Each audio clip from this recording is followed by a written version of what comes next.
Coach Sean, Coach Al, Carl, how many guys do you think stayed at Bama because all of a sudden, when there's all this uncertainty, all of a sudden there is some certainty. All of a sudden, a leader on your team, and this isn't this right here. It goes to Jalen, but this isn't just for Jalen. I'm looking at Deontay Lawson. I'm looking at Jahad Campbell. I'm looking at Malachi Moore. I'm looking at Jalen Milrow. Book, All those guys who were leaders, they stayed. book, book stayed. Book, yep, Yeah, good those ones. guys stayed. Those guys All deserve stayed. to have their handprints in the concrete at any time. Those are the dudes right there. Everybody else, y'all can pound sand, kick rocks, leave.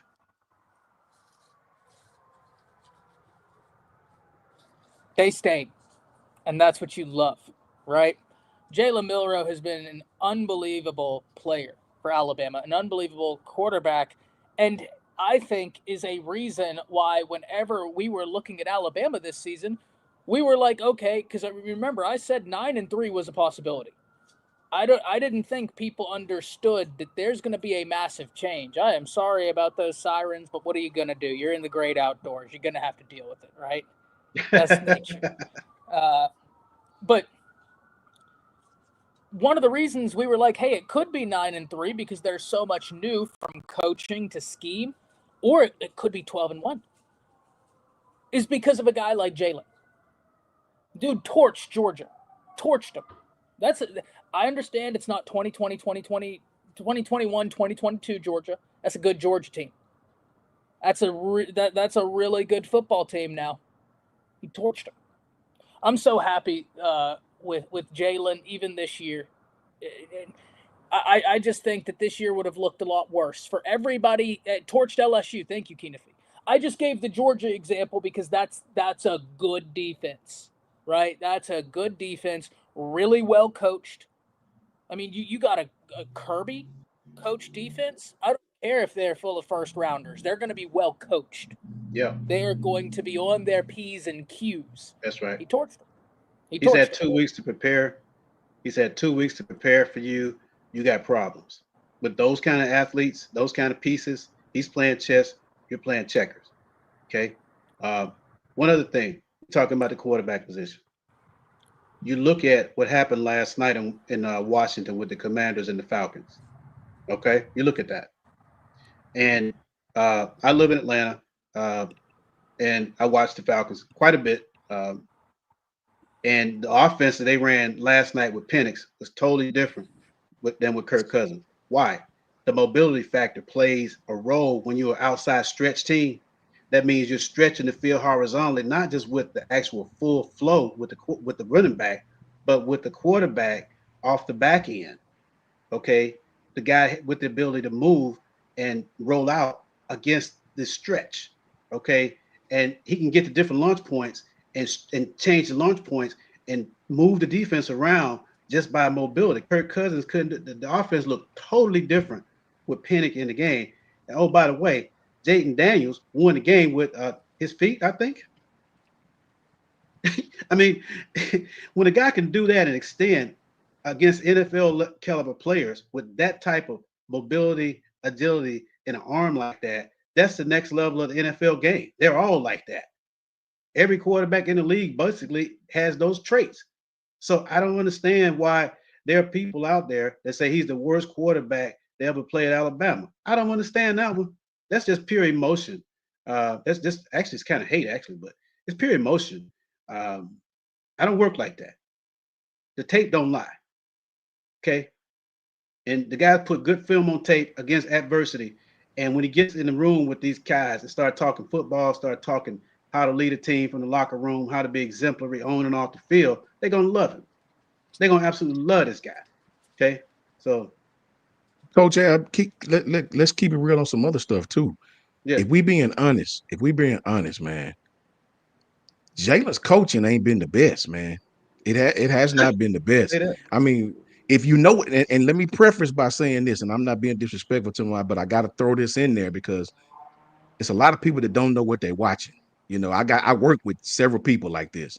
They complain about Jalen. Well, he just got sacked. He don't know what he do. They don't have a clue what they're watching. They don't have a clue what they're watching, to look at a defense and understand what this kid is throwing into, or a play. They don't understand a play that's being called and running it in a situation that's not favorable.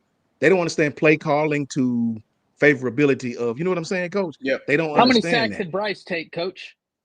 I got one exactly, and Yeah. and let me give you another one.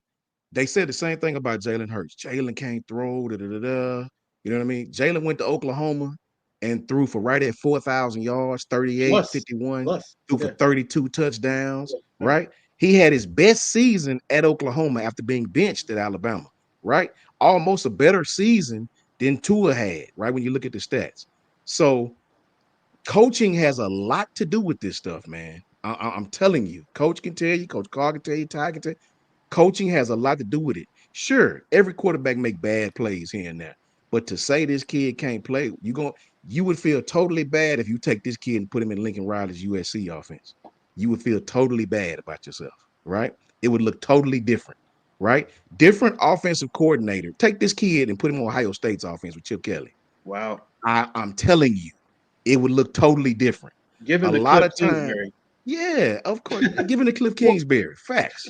And Facts. I think Sheridan right now is probably a better quarterback coach than he is an offensive coordinator. Play caller. Exactly. Right? Like I Exactly. think that he's still figuring out his footing as a play caller. I do think that he can be a really good offensive coordinator. We saw spurts this year where it was like watching Picasso paint. The problem was is sometimes it looked like Picasso forgot how to paint. Right? Like when we wouldn't use the running backs. But you look at that first half against Georgia, and you tell me that he didn't architect magic outside of those two play. One of them I didn't mind. One of them felt like the one cute play. It was like the flea flicker. I didn't mind that one because that to me felt like he was going for the dagger, where it's like if I land this, I'm sucking all the life out of this Georgia team because now we're hitting them with backyard football stuff. But then in that second half, things started kind of going a little bit different. Really didn't know what to do with that big lead. Do we keep our foot on the gas? Do we keep the pre-snap motion? Do we keep this? Do we keep that? Nobody here, ladies and gentlemen, is saying Milroe is perfect.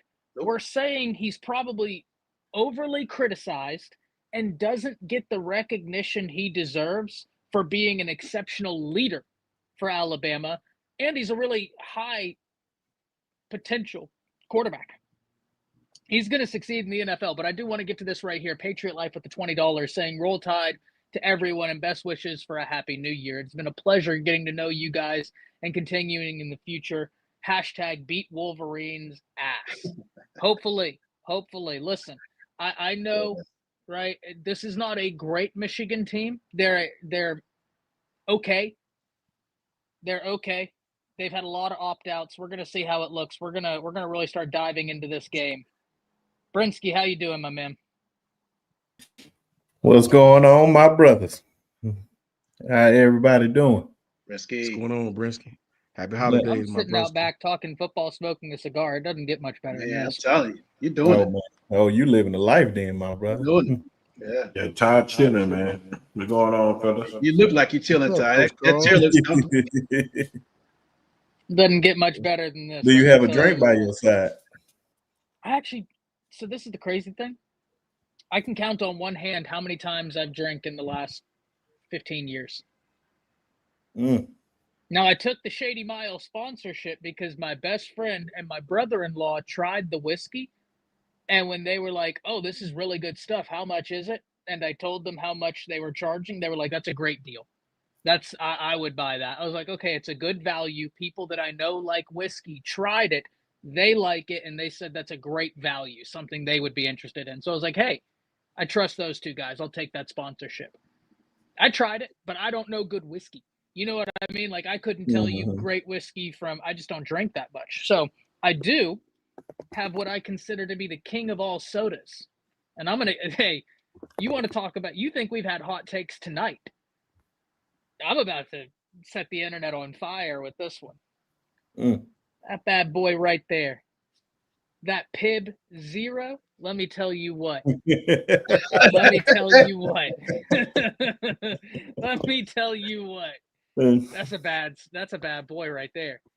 It's not that sweet. You can taste the I'm telling you, y'all go to Kroger, you go to Albertsons, you get you a Pib Zero. And either I'm sorry that I got you addicted to Pib Zero, or I'm sorry you don't like it. Either way, I'm sorry. Right? It is what it is. We got our Michigan fan in here, Mike, saying it's almost time. Hey, listen. Last year we told Mike that Bama was going to win. They didn't. And he was gracious. He was gracious in victory. Thank you. I'm hoping it's a different outcome this year, Mike, but I'm very much looking forward to it, man. Hope your Christmas was good. Hope everyone's Christmas was good. Thanks. Guys, let's talk about this Michigan game, right? We've talked about Jalen Milroe, the leader. Brian said, I didn't know they still sell Pib. That's because of me. Because of me. I'm keeping this market alive, man. You best believe that. That's funny. I'm telling y'all get you a Pib Zero. It'll change your life. We'll have you rethinking everything you ever knew. But let's talk about this game. Brinsky, I want to start with you. What are you looking forward to? Actually, you know what? Coach Carl, we start with you. What are you looking forward to in this Michigan game? Me, personally, man, I think I just want to see what type of offense we come out with. If Nick Saban's still calling plays, or he gonna come back out with the same offense that he been running all year, or we gonna lean on our running game and get our running backs involved and run a little play action. That's my big catch about what we got going on. And I want to see what our backups look like on defense, knowing that you probably gonna have a few people that gonna sit out. I haven't heard of any right now, but they may not just be saying anything about it. But I'm thinking that we're probably gonna have somebody that's gonna sit out on defense, not to mention the guys that transferred. So we get a chance to see our other backups like Jaden Hale being practicing.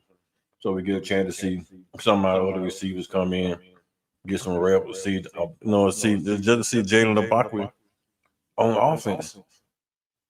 Let's see if he's gonna be that guy that can do what we thought Kendrick Law was gonna do this year. Turn into that X factor, that itch guy. That Jaden Waller we had. That's what we were missing on offense. We got all that talent, but we didn't have a Jaden Waller. Somebody that go across the middle, catch a ball and call it six. Say good night. But the offense wasn't predicated for that quick hit across the middle stuff neither. So everything that we was running was all deep pass down the sideline, deep cross the middle, deep damn posts, deep corner routes.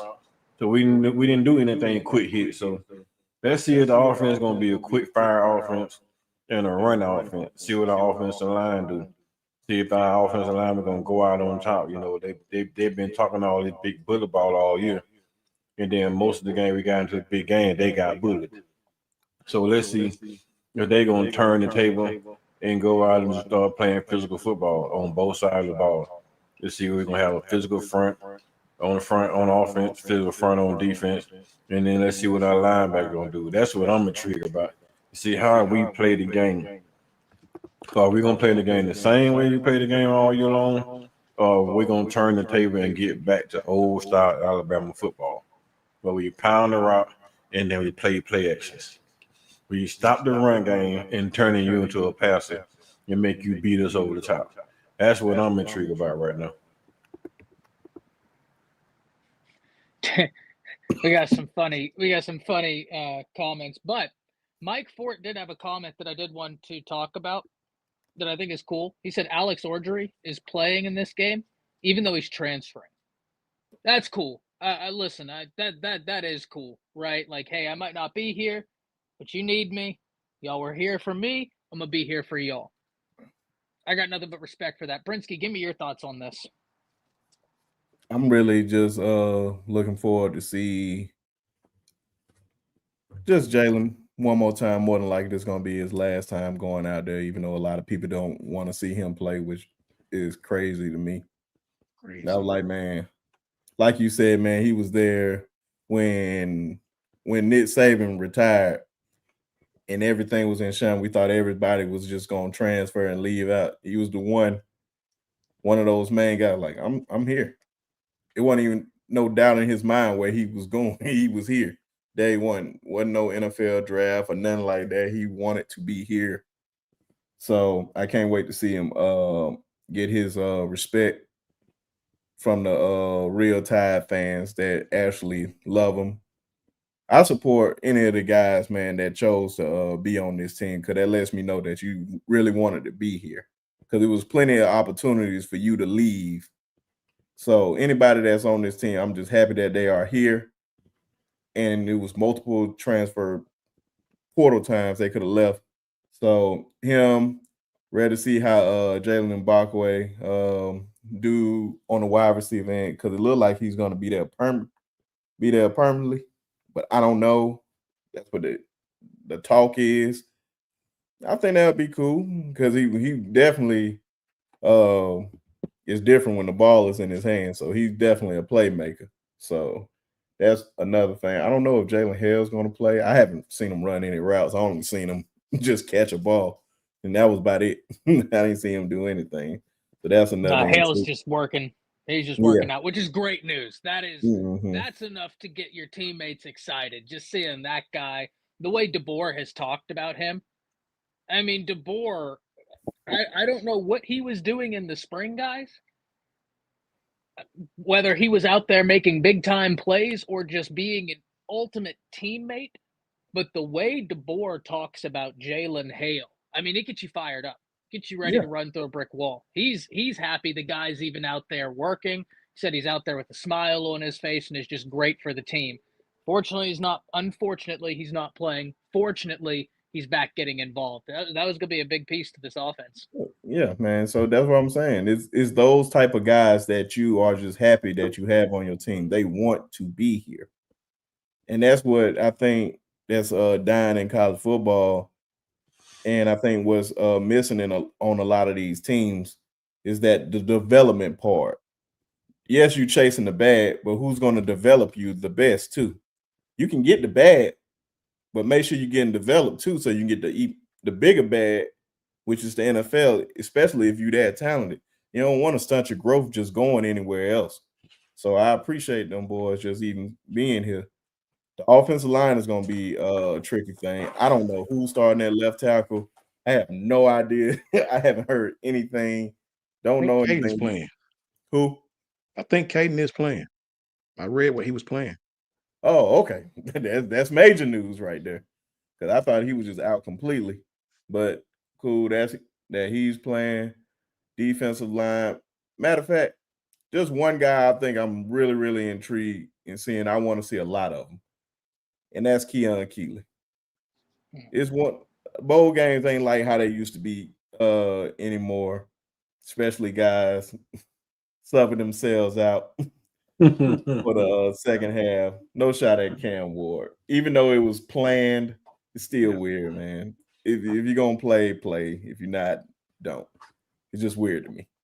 But Keon Keeley is definitely one of those guys I can't wait to see, and I know he's going to get a lot of reps in this game. And I think against this Michigan offensive line, it's his time to shine. We're going to see what he's going to do. I love that. So 2 things, Coach Al, as I pass it over to you. First and foremost, shout out to Fort Payne, Alabama. You do Star English Center, right? Glad you're here. Hope you had a great Christmas. Truth, hope you had a great Christmas. I already told Chris, another Texas fan, I have y'all whooping up on Arizona State. And I like what Arizona State's done. I think Kenny Dillingham's proved to be a hell of a coach. They need to be very excited about him. They got some good players. Y'all's defense is so much fun to watch. That Texas defense is so much fun to watch. But, Coach Al, as I pass it to you, 2 things. One, is this a game where you look at a James Smith and you're like, hey, this might be a perfect opportunity for you to pop? And then 2, on the offensive side, I've had people ask me, hey, what do you think about Mbakwe moving to the offensive side? My thought process on it is simple. With the wide receiver coach we have now, he can teach Mbakwe how to run routes. Right? Maybe a former wide receiver coach we had from Alabama didn't excel in that. No shots. No shots. No shots. No shots. Yeah. But Coach Shepard can't.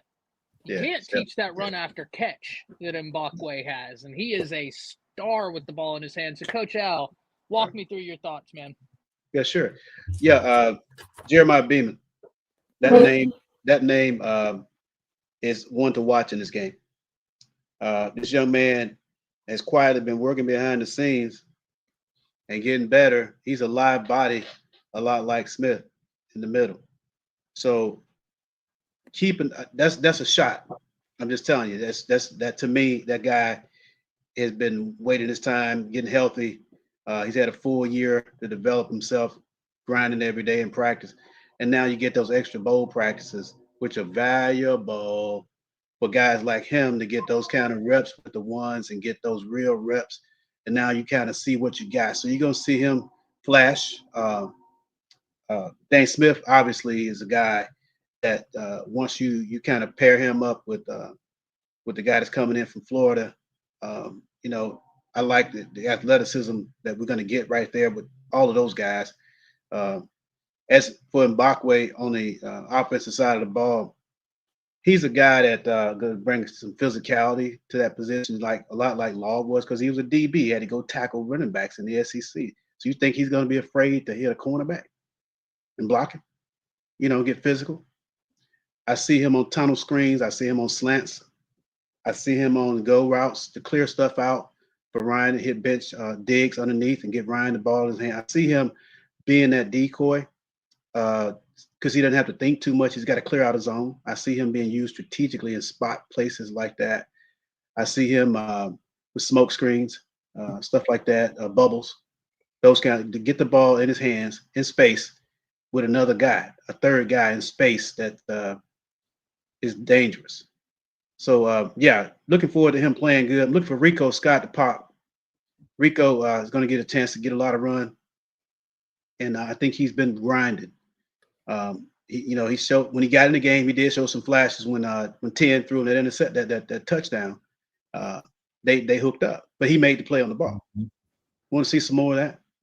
I think we got a shot with some young guys but certain guys I like Beaman is one of them. He came in highly touted, but he got a little nicked up. He got behind. He got lost in the depth chart. But I think in this game, I think you're going to see him play some. You're going to see him get some run inside, and he's going to flash. I think that young man has a lot of potential.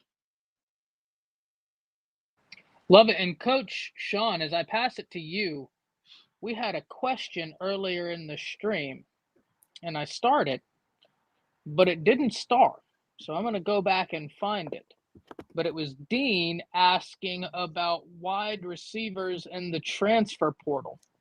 And I don't know whether he asked about a specific one or just asking if we could get some more. Let me see if I can find it right here. But what do you think about wide receivers in the transfer portal, Coach Sean? Or do you believe with the move that he was asking about Squirrel White, whether or not Bama could get Squirrel White? What do you think? I mean, I'm sure if they came with the right amount of funds, they could. But I'm a little different. I think we have enough wide receivers.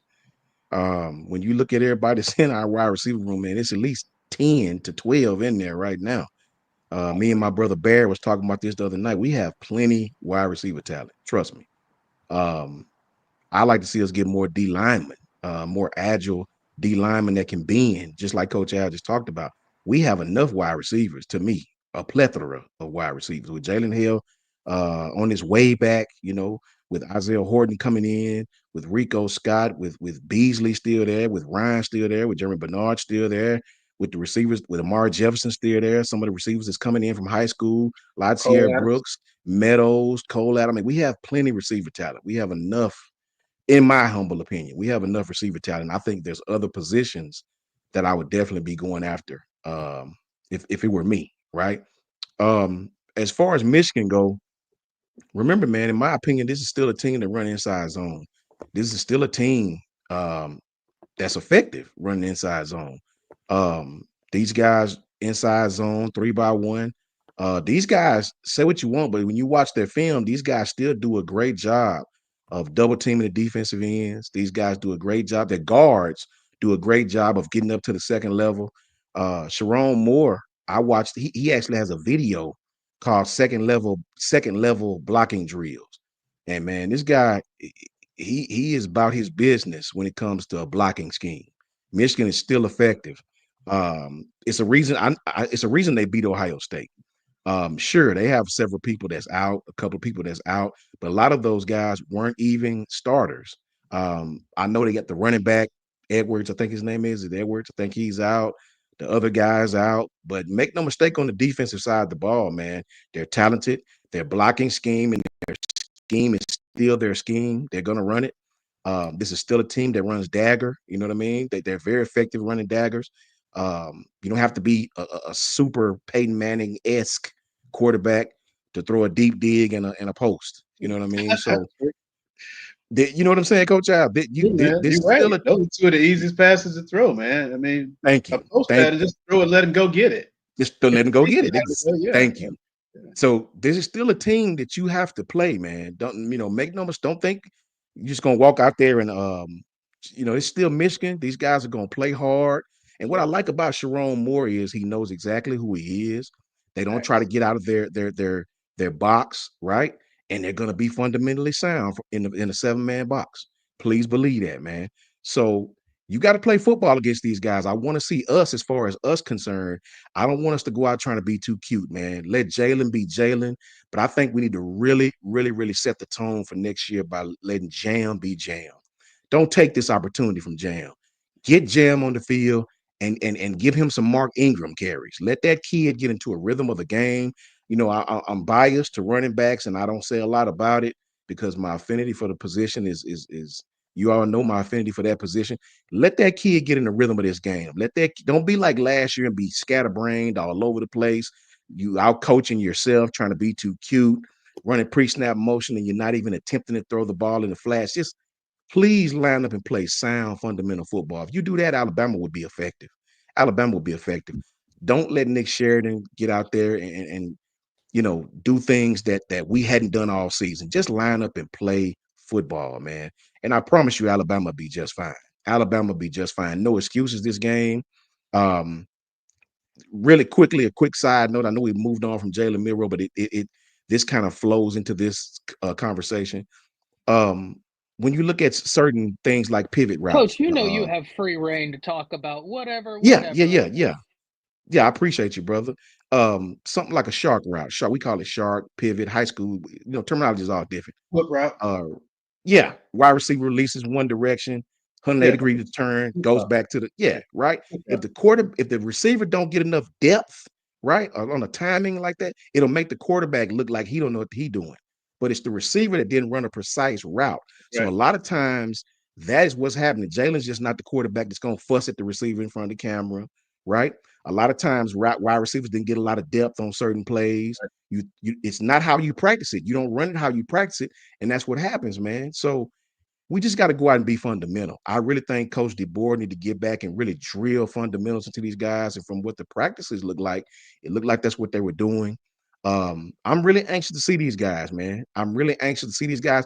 Even for me, even more than wanting to see the young kids, I want to see Alabama put together an aggressive play script.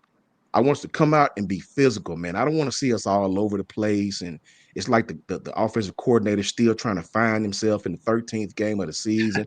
Man, just line up and play football, man. Yep. Line up, take what they give you, and play physical football. That's all I want to see. That is all I want. Yeah. One thing about Michigan, Coach, they are not going to panic. They are not going to panic. They're not going to overcoach it. They're going to be exactly who they are, and you just going to have to beat them. But they sound. They just going to get them what they do, man. And that's what they did so good last year, man. They had those upperclassmen, and they knew what they wanted to get in, especially on defense. He got in it, man. Yeah, they got in it, man. They're going to force you to adjust to them. If you don't adjust, they just going to squeeze you. They just did not panic last year. Even when we played them last year, they just did not against anybody. They didn't panic against Michigan. Ohio State. Remember this too, Coach Al. This is a team, man, that really say what you want to about their offensive year or whatever you want to call it. We know they hadn't been just super duper explosive. This is a team that defensively held Ohio State to 10 points the entire Right. game at Ohio State. At Ohio State. Defense, right. And remember, the game they played against Ohio State, they had several kids that was out, that was hurt in that game, man. So this is a team that has really, really good coaches. These guys do a great job of film study. Sharon Moore and his team, they do a great job, Coach Al, of studying their opponent. They've had time to see what we do well, just like we've had time. And we'll see what happens. That's right. Yep. 100%. We have another Michigan fan in here, James Monroe. James, welcome. You might be in enemy territory, but you are completely welcome. Love to hear you and Mike talk about what you're excited for going up against Alabama, what you're concerned about going up against Alabama, right? That's the fun of this, right? We're just all giant football fans. Yeah, you're in enemy territory, but we need to get our lick back because y'all got us last year. We'd really like to return the favor. I don't care who y'all have out because Coach Sean's right. Coach Sean is right. I've been very impressed with Sharon Moore. I'm very impressed with him. Young coach, but Coach, you hit the nail on the head.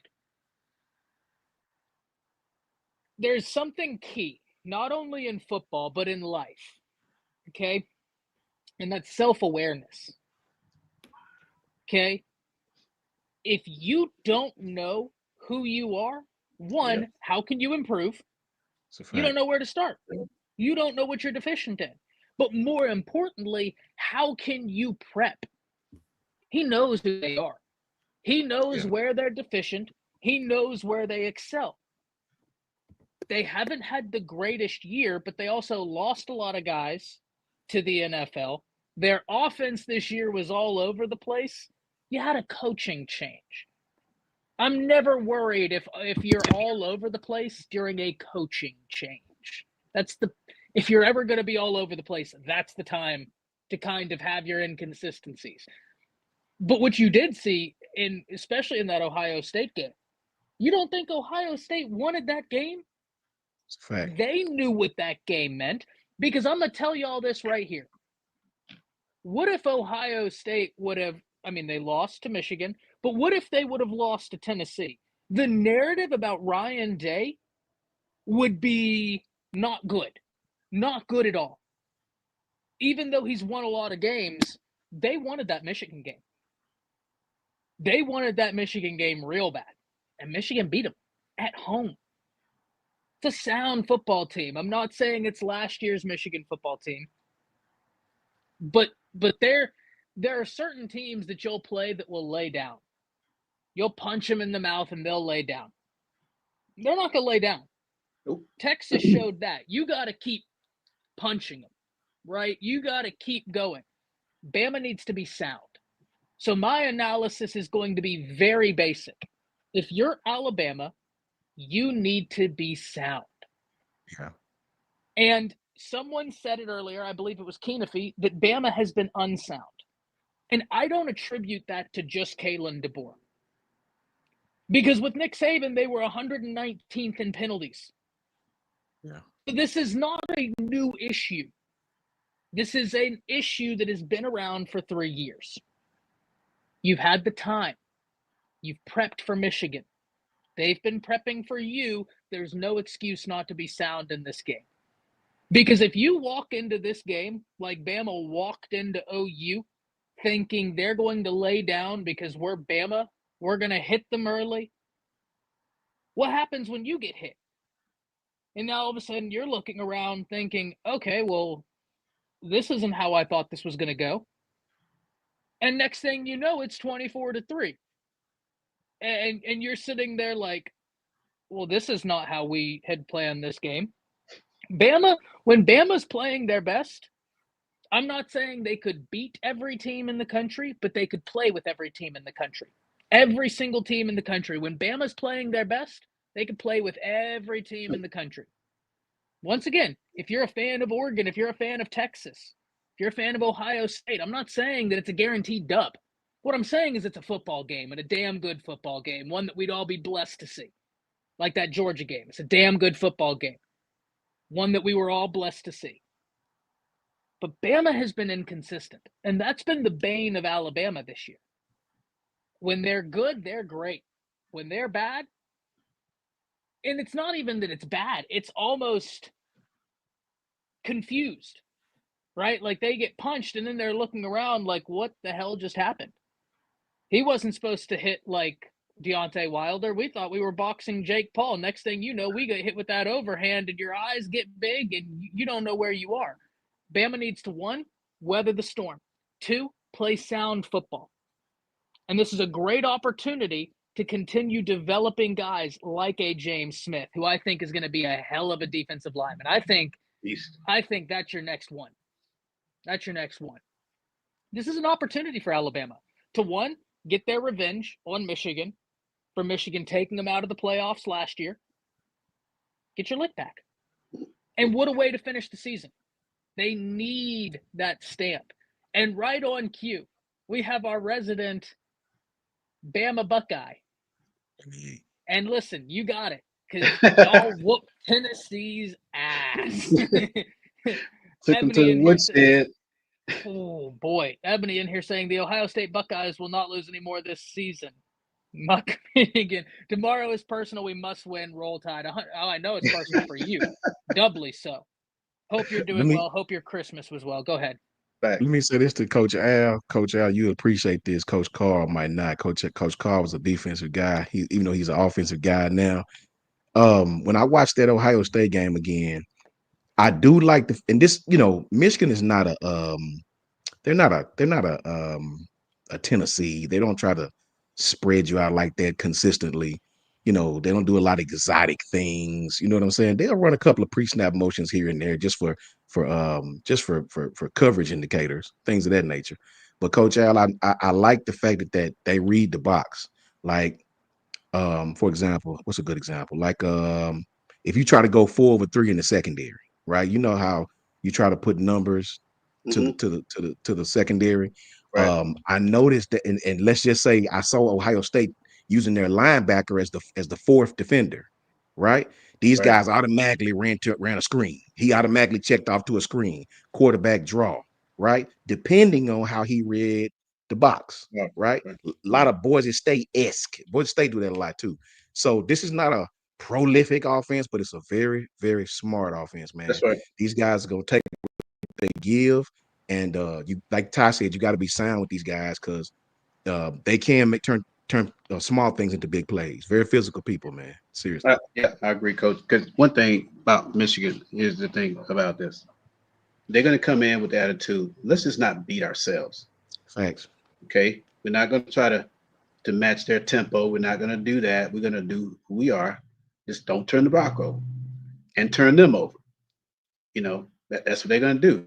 And they do bring some pressures, Michigan with their defense, with their defensive front. They're not going to change up what they do up front. They do a lot of movement up front because they knew we had some problems this year.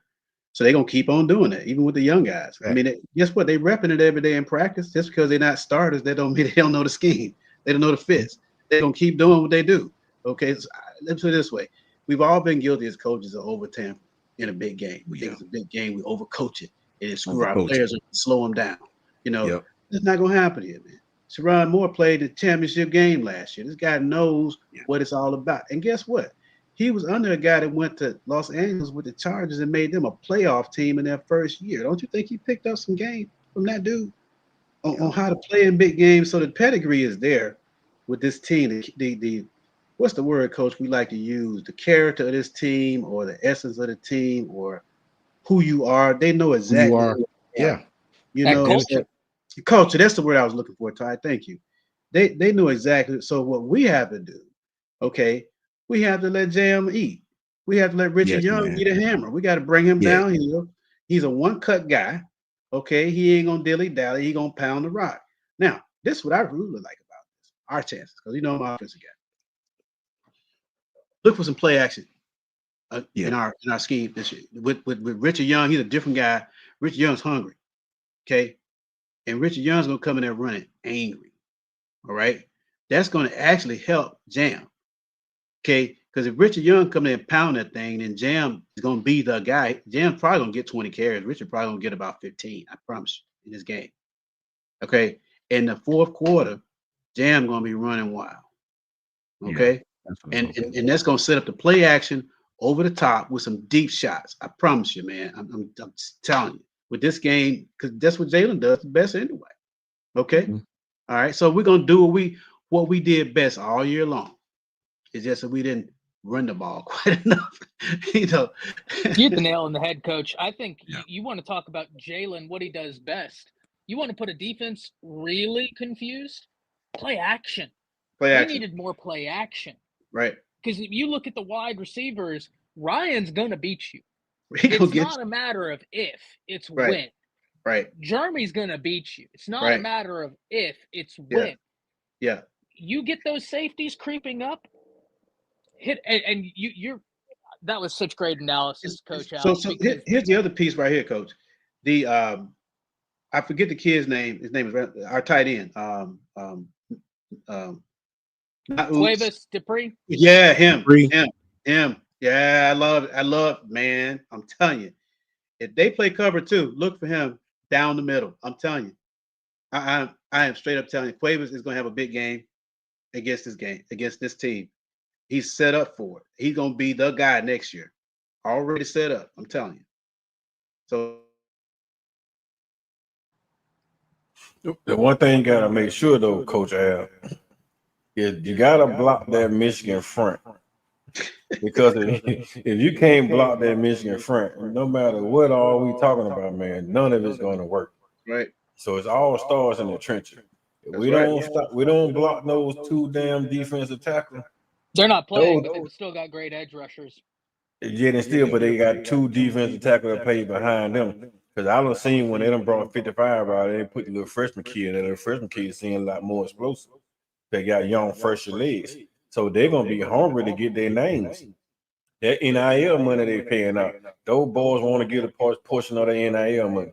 I'm telling you, you don't stop them two defensive tackles. And I haven't seen in years, man, like been watching Michigan football. I haven't seen Michigan fall off at D tackle in years. Like they just like, I don't know what it is about that D-line coach. It's like he breed D-linemen. Like defensive tackles, they keep them coming. This year they was a little bit weak on the edge because, you know, after Hutchinson and all those kids left, they didn't really have tough edges this year. But the edges are still solid. Just telling you, pay attention to Michigan D-line. There's no way you can tell me Michigan D-line, the backups are not as good as the starters. That's right. When you hold Ohio State down to 10 points, you had to have some subs at some point. That's right. And I watched the Ohio State game. Here's the kid came off the sideline. That kid seemed like he was better than Graham. That kid was so athletic and so agile. He's like a James Smith, like he's just hard to block. Right. And he was getting after the quarterback, man, and he was causing havoc. Pay attention. Everybody be talking that nonsense. Same thing I'm gonna say about Michigan. I said about Ohio State. I mean, Oklahoma. That's a blue blood school. Yep. They have kids up there for a reason. And they're not going to fall off, no matter how bad they fell the wagon this year because of the offense and the new coaching staff. And a lot of kids left for the NFL because they played a lot of seniors last year. Those kids programming themselves for next year. And they're going to come out and they're going to be ready to play. If we take them for granted, Michigan going to fuck around and whoop us. I'm just telling you now. If you take them for granted, it's gonna be another OU type of game. We took OU for granted. We took Vanderbilt for granted. Yeah, they even take Tennessee for granted. They leading Tennessee at halftime, came back, took Tennessee for granted. Tennessee came back and beat their ass. Same thing that happened at Georgia. You cannot take a team for granted. I don't give a damn if you playing Western Michigan. They're still a college football team on the other side of that ball. You don't take nobody for granted. Right. And if the board plays the same way he played the other three teams, man, we're gonna be in trouble. I'm just saying. Yeah, I think it's an identity thing, man. I think it's an identity thing. I think it's so, you know, when I watch it, Coach Al, you tell me if I'm wrong. To me, it seems like we and I know every game is sort of an experiment. You're seeing what works. You're seeing, you know, you're matching your film study with what you're seeing them do. But to me, man, it's like we it's almost like we're not confident from a coaching perspective as far as competent play calling. And what makes me believe that is sometimes it was up, sometimes it was down, sometimes it was up, sometimes it was down. It's like when we got into certain down and distance situations, we just didn't have a surefire. I always had a couple of plays in my back pocket that I would go to in dire situations, down and distance, right? And that's high school level. So I'm knowing these guys got to do the same. And I can remember, I listened to a lot of Mike Leach stuff, and Mike Leach used to talk about, you can tell the teams that's unprepared because they just all over the place. It's like scatterbrain. They don't know what to call. They just calling stuff. You're calling plays just to be calling them instead of calling them as in a diverse, as opposed to what the defense is running.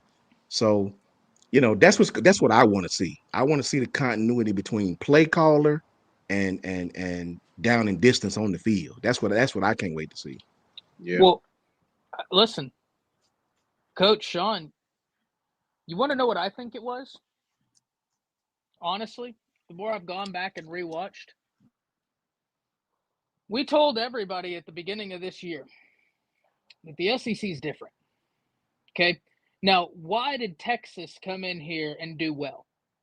Coach, what did you say about Texas week 3? You said, I don't know who's the best team in the nation right now. Maybe this was week 4. You said, I don't Texas know. is playing the best. And that they were playing the most consistent. Consistent, yes. That is a nod to Sark. Sark knew this SEC landscape and said, hey, you got to be consistent. And people are saying listen, I agree. I don't think Texas had a gauntlet schedule. But guess what? They beat Vandy. It was a good game. That was a really good game. Vandy's a good team this year. That scheme is a pain in the ass to stop. Right? Whenever we had Connor Yeager on the channel, he broke it down. The team that had recruited the worst in the last decade in the Mountain West had the 3rd most wins. Why? They ran that same scheme. It punishes you if you don't play perfect. But they were also consistent. They beat OU. They beat Vandy. Right? Like they played consistent football. So Coach Sean, you were on this early. Sark came into the SEC already understanding this landscape from having been under Saban in the SEC. He knew. I don't care who were the 2 teams, Coach Sean, because I know people are saying they had the softest schedule they'd seen. And I'm not saying they had a gauntlet. I do think that playing in Fayette-Nam, especially Texas playing in Fayette-Nam, that's a bit of a rivalry game. That's a tough out. And Arkansas had some players this year. They did, at truth, you are right. You did schedule Michigan. Michigan early in the season didn't really know who they were. Still not a great Michigan team like they had last year, but it's fine, right? It's a good team. But Coach Sean, you said 2 teams, week 3 or 4, that former Bama players would talk about, and everybody thought you were crazy. You said Mississippi State, Kentucky. Everybody thought, oh, he's crazy. What you were speaking on was the fact that you have to be ready every Saturday in the SEC. Sark was. DeBoer and company weren't. They learned the hard way that this is not a league that you can just practice on what you do and slot in a little bit of what they do. You got to know what they do. And if you don't, that's what's going to happen to you. It's a great lesson to learn year 1. I have complete faith that it will be fixed because Kalen DeBoer is a competitor. The guy wins. He doesn't want to lose. But you were on this week 2 or 3, Coach Sean. In the SEC, you have to be consistent. And you said week 4, I don't know who the best football team is in the nation right now, but Texas is playing the best and they're really consistent. Yeah. We weren't. Point blank, period. It's a fact. That's a whole fact. So, Goose with the $4.99 saying, joined late. Aren't 2 of Michigan's defensive tackles opting out? Yeah, Goose, they have some players opting out. Still a talented team. Well coached. Should be a good game. Should be a good game. Bama can't sleep on them. Bama better be playing them as if it's Michigan last year. Yeah. That's what I'm look at going it to this say. way. Yep. Look at it this way, Goose. Look at it if Tim Keenan opt out and Tim Smith opt out. You still got James Smith. You still got all these different guys. You still got Jordan Reed now. You still got all these different guys. So their starters may have, but it's Michigan, bro. They have defensive line talent. Coach Carl just spoke to it. Yep. They have defensive line talent, man. Please don't let that deter you from them getting the job done. You know, Coach Carl, you know, Michigan, we keep saying it over again. They're gonna do what Michigan does. It's a fact. All right. So what's happening? So we practicing from late July, sometimes early August. Now we're in December, and we practicing the same thing. We practice the same scheme, the same calls, the same reps. Everybody's getting the reps, man. Michigan moves. Their defensive line, they have a lot of games up front, a lot of stunts up front. If you can't handle that, you're gonna have problems because they're gonna keep calling the same thing, man. They recruit the same dudes. Before Nick Saban got there, a lot of people don't realize Bama was very average, but Bama was still a tough out because guys came to Bama. They were SEC guys, you know. So I mean, people don't remember. A lot of people don't remember that because the last 17 years kind of clouded, you know, what people think about Alabama. They think that Alabama was always Nick Saban. No, Alabama was Mike Dubose, Price. They were those Frank guys. Stone. Yeah, man. I mean, so Michigan is going to come out with the attitude they have nothing to lose and everything in the game. And that coach is confident in what he does. The guy has a winning mentality. I told you guys that before. My wife cautioned me years ago about a coach that I coached with. He left and went to another team. She said, don't underestimate the guy out. He has a winning mentality. I had a bunch of studs on my team. But guess what? They gave us a fight. They had to go win the game. There's a such thing. You play the game, coach. You know that. You put your shoes on, you lace them up just like he do. It's a whole fact. And when you line up, the game within the game is real. In fact, that game is more real than the real game. If you play it. Okay. I just want people to know that. We can't come in and just walk in just because we're a 14-point favorite, 13.5-point favorite. Think that we just gonna walk. I don't give a damn what Vegas says. Yeah. Vegas said we were a 14-point favorite versus Vandy and Oklahoma. We should learn by that already. Yeah. We should learn. Exactly. You know, this game is important to both teams because, man, listen, Michigan to me was only missing a QB. You know, this team beat Ohio State for the fourth year with practically, I'm not going to say without a QB because their quarterback played well, but this is one of this Michigan team is the one you would pick that shouldn't have won, if you want to say it that way. And they Very did. true. Very and true. they did. It wasn't by luck. They were physical up front. That's right. That's right. They didn't go out, just like Coach Al said. They didn't go out and spread them out 5 wide. No, they were physical up front, 12 personnel, very, very fundamental in the offensive approach, and did what they usually do. They slowed the game down, right? Ohio State only had 10 points? I think it was 13-10. So listen, and we man, just saw what they did to Tennessee. Yeah. And think about that, Coach Sean. Shit, Ohio State, if it wasn't one big catch from Jeremiah Smith, shit, they scored 3. And Michigan shut Ohio State down, man. That's a fact. They literally shut them down, and then they missed a lot of plays because they were just running vanilla offense. So they missed. Secondary was physical. Secondary was physical, bro. Them stunts dominated. Yeah, those stunts gave Ohio State was having some issue with their O-line anyway. Those stunts gave them fits. Right. That's what they do. That's who they are. And what accentuates that are big talented guys that they have up front. Coach Carl said it. They got some big guys. They recruit the same kind of dudes to play that position to get that kind of production out of that position. That's the whole idea of recruiting. That's the whole idea of recruiting to your scheme. Okay, what's the best part about the Big Ten? A lot of people don't pay attention to. Big Ten, man, they just a physical of the SEC. And in certain parts of the trenches, I think they more physical than us in the SEC. Because they come harder. Man, I don't give a damn if it's hot weather, cold weather. The Big Ten ain't laying down, man. That top 3 in the Big Ten, like you got Ohio State, Michigan, and Penn State. That's their top three. I know Oregon come in this year and dominated because their speed is something different.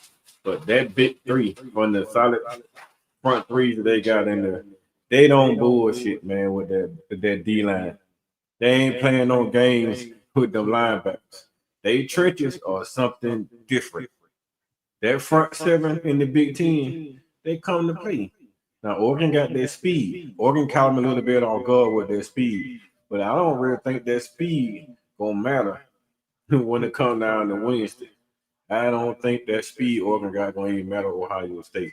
They're gonna have to do something different because if they can't man up and handle Ohio State's in the trenches, Oregon gonna lose that game. They're You know what gonna I have to do think is something different. So you know what I think one thing the Big Ten do better than the SEC. Now I think the SEC's offensive schematics are better than the defensive than overall. You know, it's a lot of Oregons in our conference, but I do say this. I think the Big Ten tight ends block better than the SEC tight ends. I think they're asked to do jobs that our tight ends are not asked to do on a regular basis. Right. They have a lot of tight ends in abundance in that conference that don't mind. They have a lot of Robbie Ooch type guys in that conference that don't mind putting their nose in there and just block doing that the whole game. You know, I don't got to catch a pass. Just let me go out here and destroy somebody, in line. That's it. They have a lot of tight ends in that league that can block. I will say that. Lynn Shannonfield can appreciate that. Lynn, I noticed that they have a lot of tight Shout ends out, in that Lynn. league. They're tough guys. Mike, see what Mike Ford saying, Coach? See what Mike was saying? He was saying that Ohio State kept running it up the middle where they had what Michigan had 2 top 15 defensive linemen. Well, if that's their scheme to try to pressure you with inside pressure, what happens with a quarterback when you got guys pressuring him up the middle and at his feet, that gets him to get his eyes down. So they're going to do that to Jalen. Okay, so to me, what's going to happen? I think that's where guys like Jam Miller and Richard Young are really good because Jam's a really good outside zone guy. Okay, and Richard's a good one-cut guy. But what that does is it also sets up Jalen to be a strength too because you got the zone read off of that.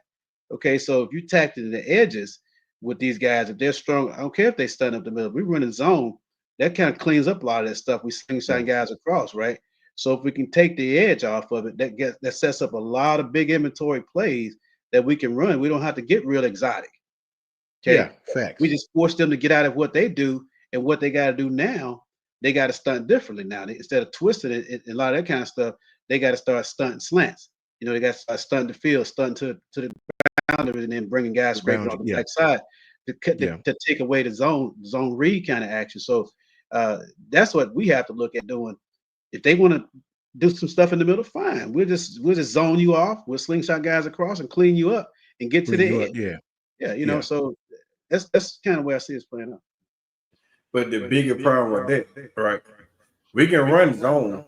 They can run zone, outside zone, inside zone, but long with them stay away from the D tackle. Okay, so you run inside the edge or you run outside the edge. The problem with Nick Sheridan, once the zone started working, Nick Sheridan get to the point where he want to start running script. You gonna run the zone, Coach Dawg. You can run the zone. You can run the zone. Now he see the zone running. He's doing the zone work. Now he gonna take his time and say, okay, since the zone working, let's see can we run a script. Yeah, it don't make sense. Yeah. It don't make sense. If you're gonna run zone, you zone them. You can't stop the zone. Once you start bringing up extra guy from this, make safety coming in, put 8 and 9 in the box. Now we start play action.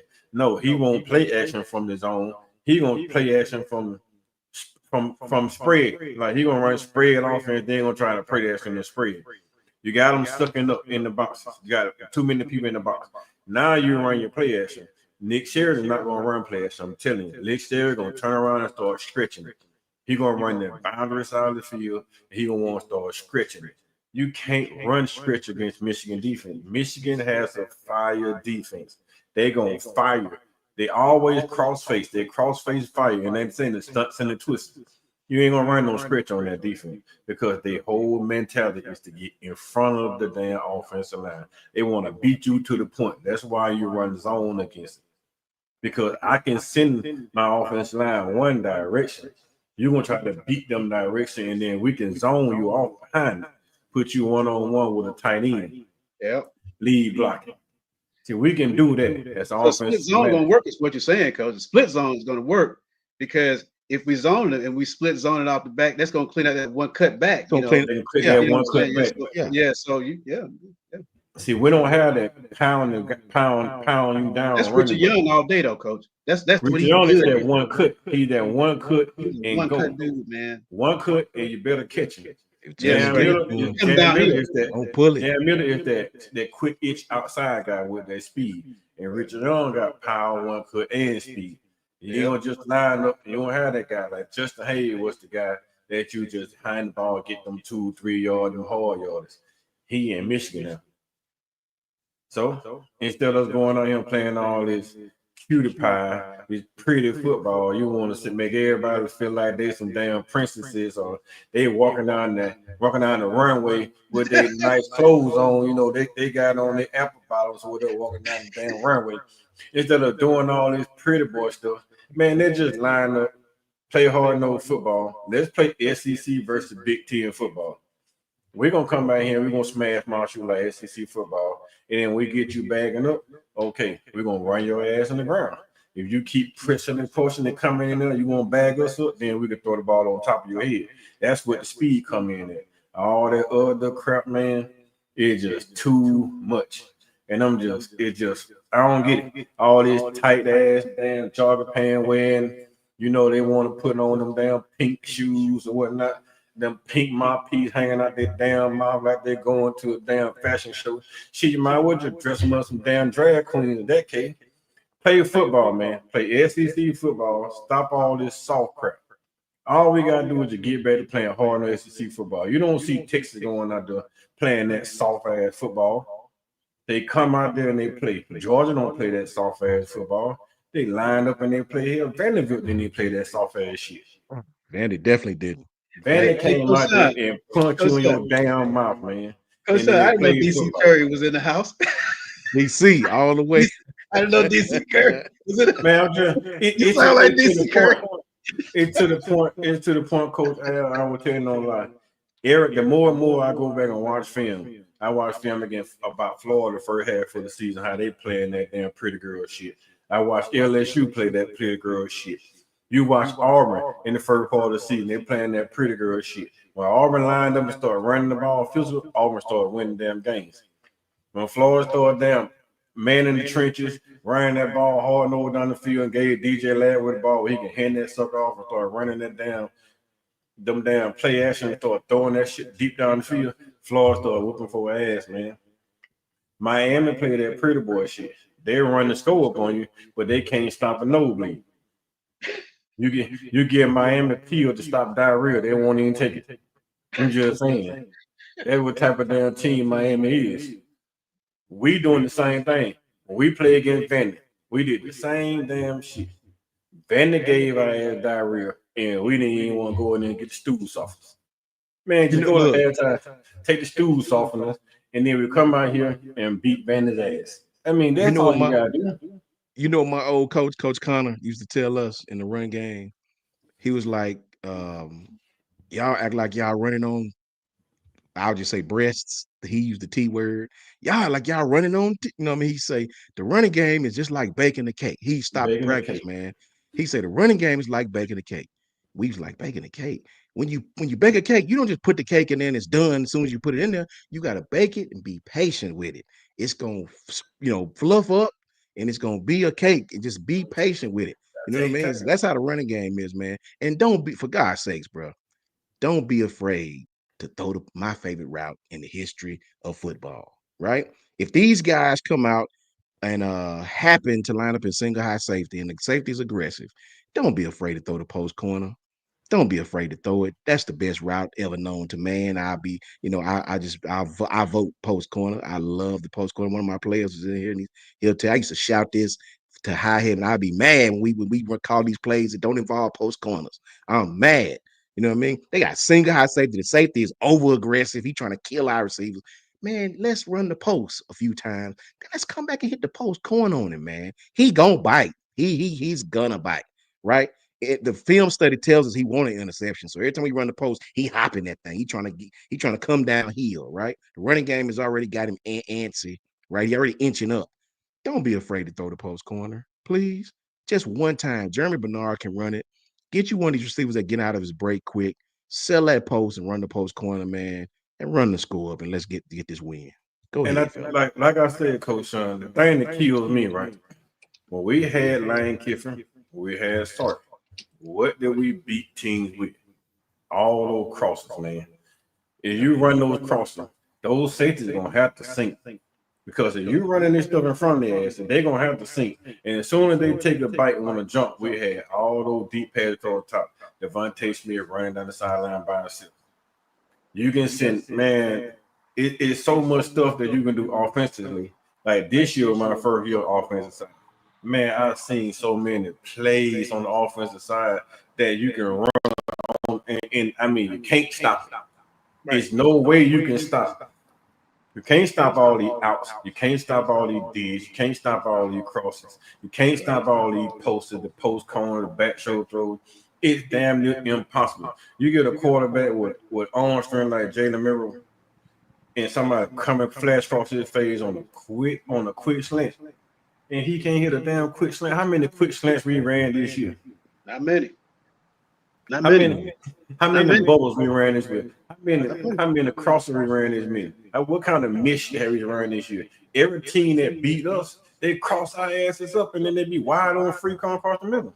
They miss you. They run to you. They quick misses you, and then they run across the middle. Or they pressing you hard. Boom! They stop deep in and out routes. You open. I say this too, Coach Carl. When you look at the pass, and I'm just speaking to what you said about our pass receivers, we had receivers then that understood depth. You know what I mean, Coach Al? They understood how to attack the top. We've talked about how to attack the top of the route, not just run the route. Anybody can run a dig. This is the example I've always used. Anybody can run a dig. Me and Coach Al and Coach Carl and Brinsky all tied. We can get out there and run a dig right now. Right. But what made Devontae so different is when it was time to go into the top of the route of the dig, he knew how to set the defender up based on where the defender was at. Is he in your hip pocket? Is he behind you? Is he in front of you? It's a difference in just running the route and getting and making your quarterback throw you open or making your quarterback throw the ball to you. It's a whole. That's what I was saying earlier about people wanting Ty to start. It's a chemistry thing. It's a timing thing. Right. You just can't go a week and then put Ty in there and think everything's just gonna go the way it's supposed to go.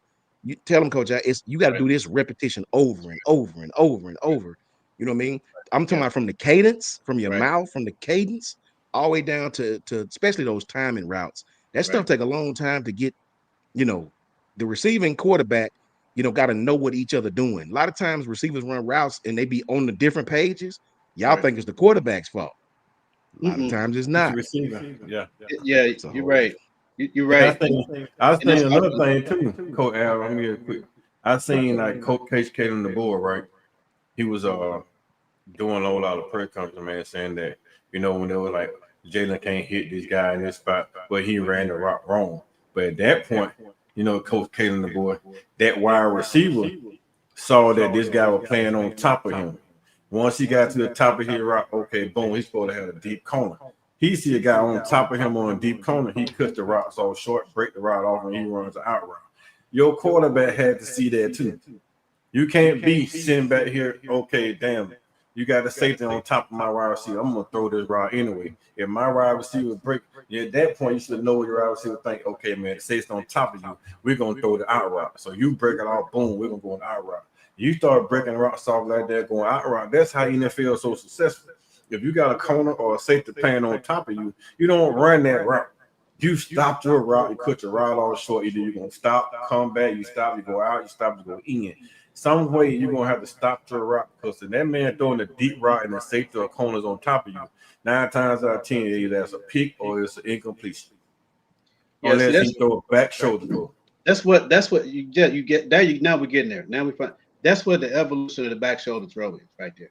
Yeah. Okay. All right. When the guy get on top of your shoulder, that's automatic read right there that it's a back shoulder. Okay. So, but the thing about it is what make the great passers, they throw with anticipation. Okay. Thanks. And Coach Sean has nailed it. That is not just on the quarterback. The quarterback So looks fact. great when the guy comes out of his breaking the balls in the air, but he got to be confident the guy gonna be where he's supposed to be. So Exactly. that comes with repetition and repetition. You just can't say, okay, that's why Mbakwe is going to have a limited package for what he can do in terms of anticipation throws over the middle. That's why we will probably see him with bubbles. That's why we probably will see him with some slants.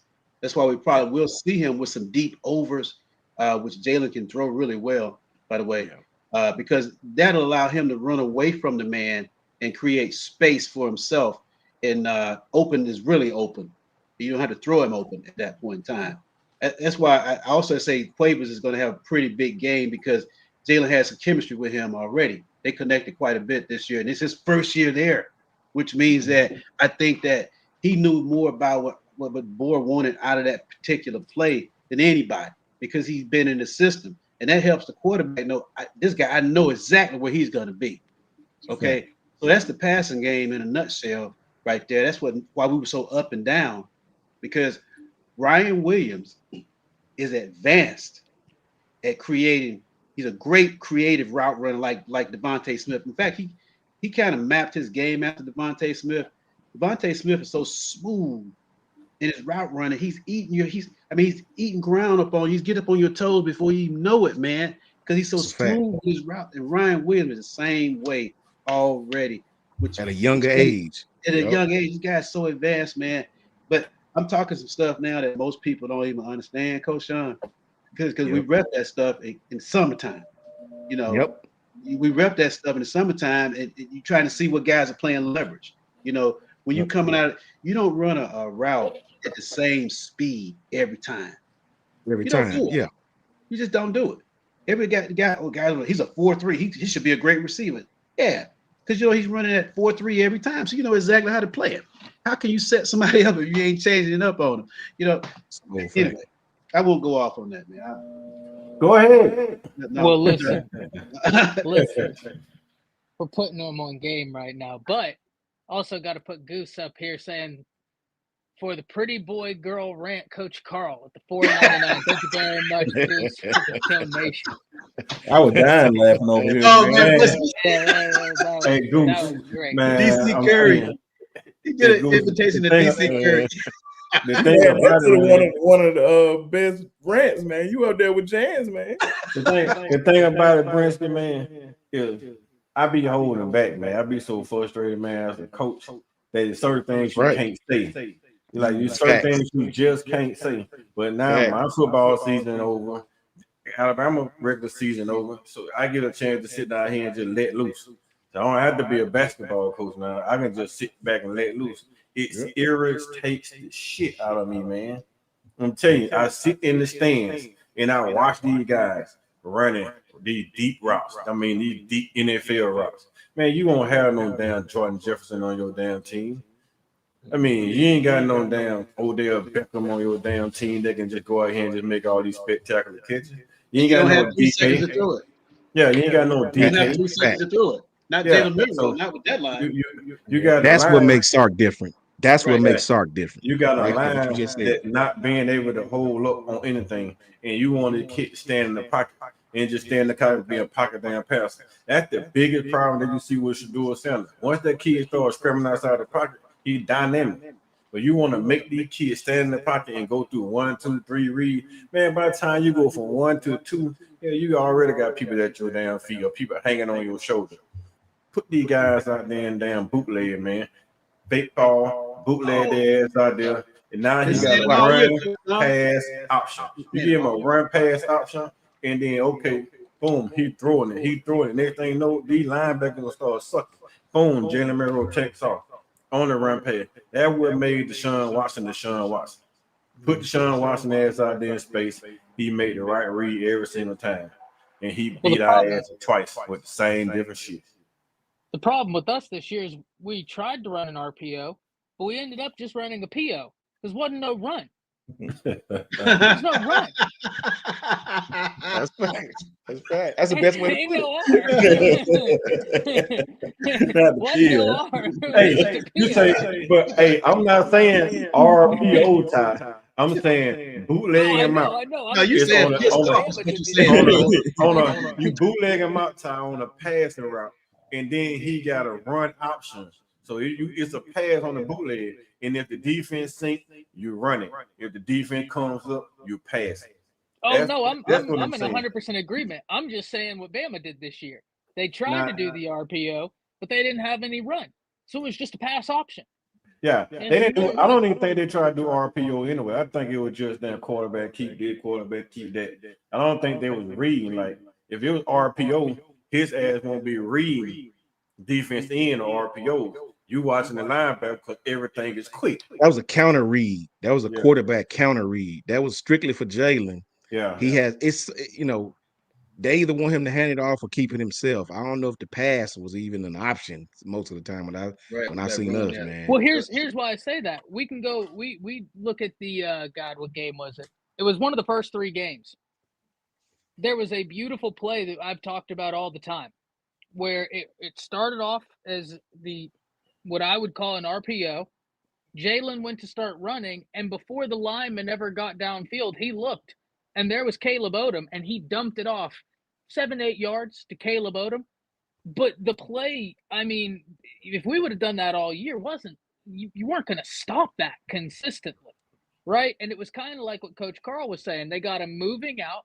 He could have ran it if he wanted, but he looked up and saw Caleb Odom sitting in his zone, and he just boop right to him. Easy first down, right? Easy first down. I'll tell you what else. Michigan or Goose with the 499 says, does the Michigan defense resemble any other defenses we played this season? From a schematic standpoint, they do some of what Bama does sometimes, right? So it's not going to be foreign for what this team wants to do, Goose. So that's the good news. Guys, we've been going for an hour and 35 minutes. I do want to hit this other topic before we get out of here. Oklahoma shocked by Navy, and then their defensive coordinator takes the job at West Virginia instead of staying at Oklahoma. Now I'm going to start this off. In terms of OU losing to Navy, OU, like other teams, had a lot of opt-outs, all right? Very young. The problem with OU having opt-outs, they were already the most injured team in all of college football this year. Looked like a damn CVS receipt every time the injury report came out. I mean, it was incredible. It was actually impressive at one point how many players they had out. Then you get the opt-outs. So it was a shell of the Sooners. That's already tough. Plus, you run into a team like Navy that we just got done talking about who? Vandy running that scheme. Navy runs something very similar. Yep. That's a tough thing to prep for. I don't care if you're Brent Venables. That's tough. So that was shocking. They shouldn't have lost that game because they were still the more talented team. But I also think that it's a nuanced conversation. Now, to Zach Alley leaving the Sooners and going to West Virginia. He's been with Rich Rod before. So I think a lot of people are dooming OU. Had it not been somebody that he worked with prior, I think it would be much worse. There's no comparing OU and West Virginia. There's none. But he knows Rich Rod. And 2, I think, guys, this is a situation where he wants full control of his defense. He was coaching under Brent Venables. You think Brent Venables let him have full control of that defense? Come on now. He didn't have full control of that defense. I think it's a 2-part thing. He wanted full control of the defense, and he already was comfortable with Rich Rodriguez. So that's what I think it is. Coach Sean, talk to me about OU losing to Navy and then Zach Alley. Man, that was a loss, man. That was a big loss for them. They, to lose that guy and have something to build on going into next year. That offense is just really, really tough to replicate in practice, man. It's really tough to replicate. If you look at the stats, I think Navy ran the ball almost 40 times with 2 people. I looked at the stats. One dude had 17, 18 carries. The other dude had 14, 15 carries. So that's time of possession. You know what I mean? That defense, that offense is very tough. When you look at Oklahoma, the offense really didn't play that bad. think the QB threw for like 250, close to it. Think both running backs had decent yardage. The stats were very similar between both of the teams. And even Oklahoma completed some passes on offense. I think they had one guy with 7 for 70-something yards receiving. The difference in the game is time of if I had looked at the time of possession, but I would rather want to know did Navy dominate the time of possession or because getting first downs is time of possession, man. That offense, if you don't get these guys with those type of offense off the field on third down, there's a possibility you're going to lose that game with offenses that run that type of offense. Coach Al is a master at that type of offense. You can't let these guys create first downs for themselves, man, because all you're doing with those kind of offenses is extending drives. These guys are just, misdirection, counterplay this, counterplay that, cross bucking you here, cross bucking you there. That was just a bad matchup to me for Oklahoma. I don't want to play none of them service academies. I don't want to play Vandy. I don't want none of that kind of offense because it's very difficult. I don't care how much time you have. It's difficult to replicate that in practice from all the standpoints. And all the coaches got different ways of replicating that. I know people that practice without a football with that kind of offense because trying to get people's eyes trained right. You know what I'm saying, Coach Al? Right. That's right. Yeah, that's right. That's what you do. It is so hard to replicate that offense until you see it on that day. And then you're out of position. That offense is based strictly on getting you just a little bit over here, a little bit over there, getting both of y'all seeing the same thing, getting two people in the same, it's just a bad matchup, man. The stats don't tell the story of that game if you look at the stats. Yeah, you're right, Coach. I can relate to what you're saying. During that game, we were texting back and forth. I'm saying, Navy's doing the OU what Vandy did to us, and they copied what Vandy did to us and did it on us, and we still couldn't stop it. That just goes to show you that that kind of beer type football is designed to get you making a false step or maybe slowing down instead of coming downhill. Yep. Or if you get overly aggressive, they just run it right past you. So you can't get too upfield against that offense. And they threw it just enough, they threw it just enough to get some chunk plays in the passing game a little bit too. One thing that they did do, they mixed it up pretty good.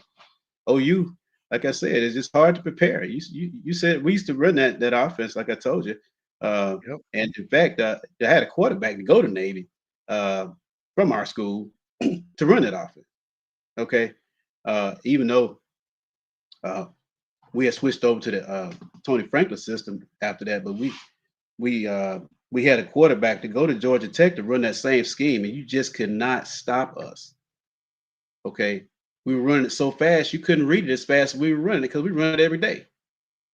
Okay, so I don't know. I don't like playing those teams from behind.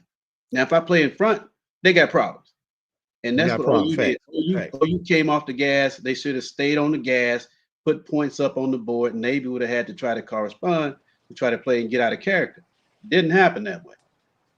So I hate it for them. But one thing that Washington State quarterback is transferred into OU. They're going to have an interesting quarterback battle coming next year. You didn't hear that? Oh, yeah. And then they got that offensive coordinator from Washington State, too. And that quarterback from Washington State, that's a dude. That's what I'm saying. It's going to be interesting, that quarterback room next year with those two guys there, man. So Britt Venables, I hope they don't give up on him.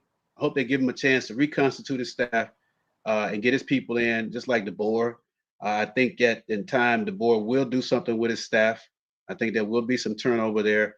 I think it's going to be some roster turnover to get his guys and his culture in that building to build his program. That's what I think. So. Brensky, talk to me. And then, Lynn, we're going to hit your question after we get through with this segment. That's what we'll end on. It's not too much to be said after all what y'all said, man. It's just like it's just a new age in college football, man. It was a better opportunity to go elsewhere. You knew you weren't gonna have full control over there. So It was just best that you just went somewhere else where you at least have some type of control. Well, the guy at Georgia, I forget his the defensive coordinator. I forget his name. Glenn Sherman? Schumann. Yeah. You know, if you notice, Kirby's never too far away from him. Yeah. Facts. Kirby's never too far Yeah. away from him. But It's just from like what- From it's what just I can like tell when you, Kirby Coach was Al, yeah. before I can tell you for that, Glenn Schumann called that defense. Kirby corrects him when he see him making mistakes, but Glenn Yeah. Schumann run that defense. Oh, I can true tell you that. I'm not saying he doesn't, but you got a guy looking over your shoulder. I mean, so if that guy's uncomfortable with Brent Venables looking over his shoulder, he got to look at Brent Venables with the national championship ring that Brent Venable has. Okay, he needs to respect that and learn. Okay, so to me, Kirby stayed under Nick. Nick was in his hip pocket the whole, and they were going at each other on the sideline, making sure that defense was tight. Schumann and Kirby do the same thing. You know, that's trust. That's what a coaching staff is all about. When the pressure's on, and you know how hot it can get on the sideline, you can go at each other, okay, but you're both trying to win the game. You can go at each other and hear each other without talking past each other. So, yeah, I wish he had stayed. I wish he had stayed to learn on the Brent Venables. I wish he had done that. Coach But Carl, what you thinking? Coach Al, think about there's another thing, another aspect of it that you don't really see too. They're not getting the defensive recruits that they really wanted over there OU, and then you got to play, and you got to play in the SEC. So you can start over, man. He can leave, go over to West Virginia, and he can start over building the defense the right way because there's no high expectation over there West Virginia as it is over there OU. You can't have too bad. You can't have two bad seasons, but you just can't have two bad seasons at OU on defense. Yeah, they in the Big 12. Okay, yeah, then there is that. Yeah, lesser competition. Less competition, and then you got time to build a defense. They OU, I mean, over there West Virginia, they offensive grounded anyway. It always been offensive grounded. So you can take your time and get some players in their transfer portal and try to build a stock defense on the SEC style defense in the Big 12, and you dominate. You can't have another bad season on defense in the SEC at OU. You out of there anyway. So I mean, you about if me and DC at OU, and I know if I can't get the kids in the transfer portal or the kids recruited that I want to come in this season, I would have voted too, man, because that's a lot of pressure, man. You had one good game the whole season, and that's Alabama. Every other game on defense, you stunk up the place most of the time. But they were injured. You had one good game as Alabama. Well, their defense was solid. They They had had the a number ton. 2 rush defense in terms of efficiency. Their backup Yeah, rush defense, they were tough. But you got look how many Auburn put up on that defense. because Auburn threw the ball. That's why I was irate when we played them. We tried to run into the teeth of the number 2 rushing efficiency defense in the nation and didn't start trying to throw the ball deep until it was too late. That didn't make any sense to me. They didn't, but Ty, you got to think about it. They didn't try to rush the ball. They tried to mirror the ball against Oklahoma. Well, that's what we did all year. Yep. So you can't, man, like, what do, I mean, that's Brick Venables. Brick Venables are going to do like Kirby tried to do. They're going to take away your strength. If your strength is Jalen Miller run the ball, you're not going to beat Brick Venables that way. It's just not going to happen. They knew when we played Brick Venables with Jalen Hurts, they knew that we was a running team play action passing team. So you start taking away with Jalen's strength. Jalen's gonna roll to the right. Pressure come, he gonna take our running right. They'll send their defense and they'll rush their down, stunt their defense line to the left, make Jalen pull to the right, and linebacker be sitting on their waiting on it. They take what you do the best away from you. That's how Venables coach defense. That's how smart people coach defense. There's nowhere in the hell Jalen Miro beats me. And I'm a high school damn coach. I'm not gonna let you sit down there and quarterback keep this shit no wrong zone. I mean, what is his so-called zone read they're running with? Jalen keep it. He ain't doing that. I'm gonna have a linebacker here, and my 2 defense in. We're gonna crash down on the quarterback, and let my linebacker play the running back. I'm gonna make you do something different. Miro is not gonna beat me as a high school coach. And I'm quite sure if that was Brinsky, Coach Sean, Coach Al, we're gonna tell our defense coordinator, hey man, stop the quarterback. Yeah.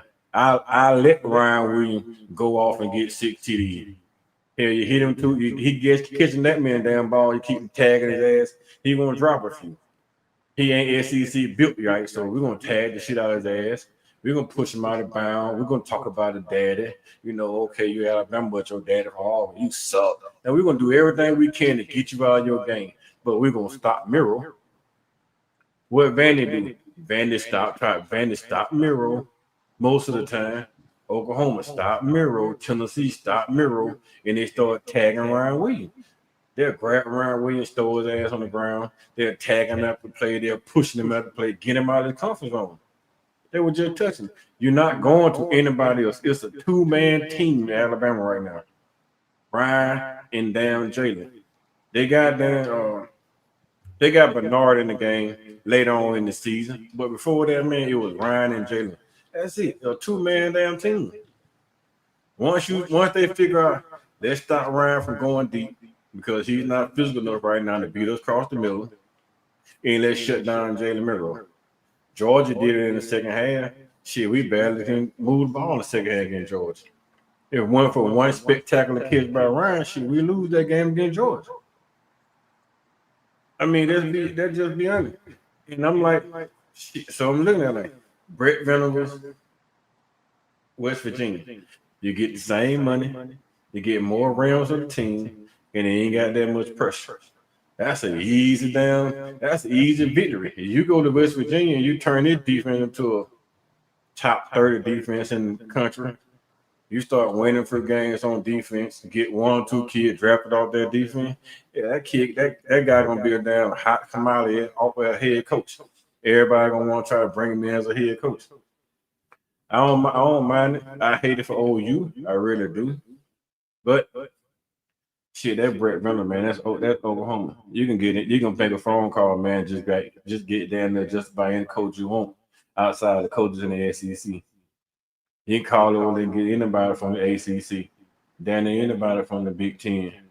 I mean, it just depends on what team you call. Indiana had a start defense coordinator this year. You can call over there and get that cat.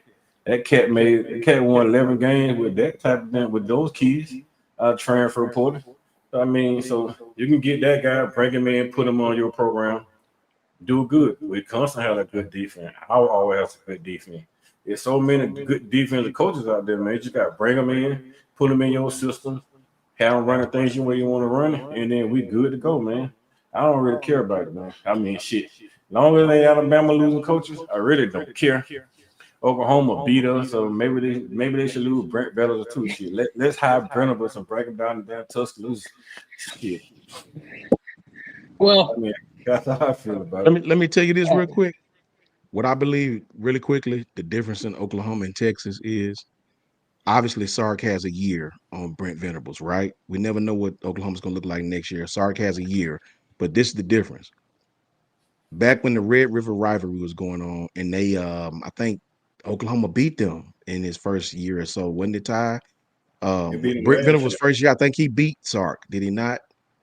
No, Sark second. because it was Brent Venables' first year. Dylan Gabriel went out with a concussion the week prior against TCU, and then their backup quarterback got sick, and so they played basically Wildcat because they had what game? I don't remember what game it was, but these guys, it was very close. No. This was like in their first year or two. It was a really, really close game. And that was last year. Might have been last year. Either way, my point was Sark, when Brent got to Oklahoma had a lot of veteran offensive linemen who are gone now, right? When Sark got to Texas, they had a lot of athletes, but no linemen. I saw an interview where he talked about they barely could even have a competitive practice because they didn't have a lot of big bodies. Being in the SEC, he realized going into that conference, I've got to recruit. If you look at their the way they recruited, Oklahoma recruited a lot of receivers and things like that because they had veteran offensive linemen. Sark got a gang of young, Kevin Banks in them class, a lot of young offensive linemen, bro, that you see now is paying the difference. It's paying those That's Oklahoma Kyle linemen Flood. have since graduated. Yeah, they've graduated. They're gone. So you got a lot of young offensive linemen that's not really ready to play. Texas linemen, these guys have been in the program a few years. A lot of them, Kelvin Banks is starting since he was a freshman. You see the differences in how they recruited. That year in the SEC really showed Sark what he needed to compete nationally, right? And you see it paying off for him. You see it paying off for him. Love it. Love it. And hey, listen, Kyle Flood's a hell of a recruiter. We remember when he was at Bama, That's a fact. he got a hell of a haul. The only offensive line class at Bama in the last decade that I think is any well, and it didn't end up panning out, right? That offensive line class he had on paper, it was phenomenal, but it was also the COVID evaluations, and that was wonky for everybody. But you remember we got the Brockermeyers, we got great class on paper. They didn't end up panning out. This class that Bama just got with Coach Cap, this offensive line class looks to be really good. Once again, it's paper. Michael Carroll, I thought he was the best offensive lineman in the nation. Tackle, guard, didn't matter. That kid's mean. That kid is mean. Like a junkyard dog. He is going to be a force, I think. I think he's going to be a monster. Yeah, he could start everyone. I think he will. I think he gets spankings though. He gotta be getting spankings because he that mean. Like he's a bully.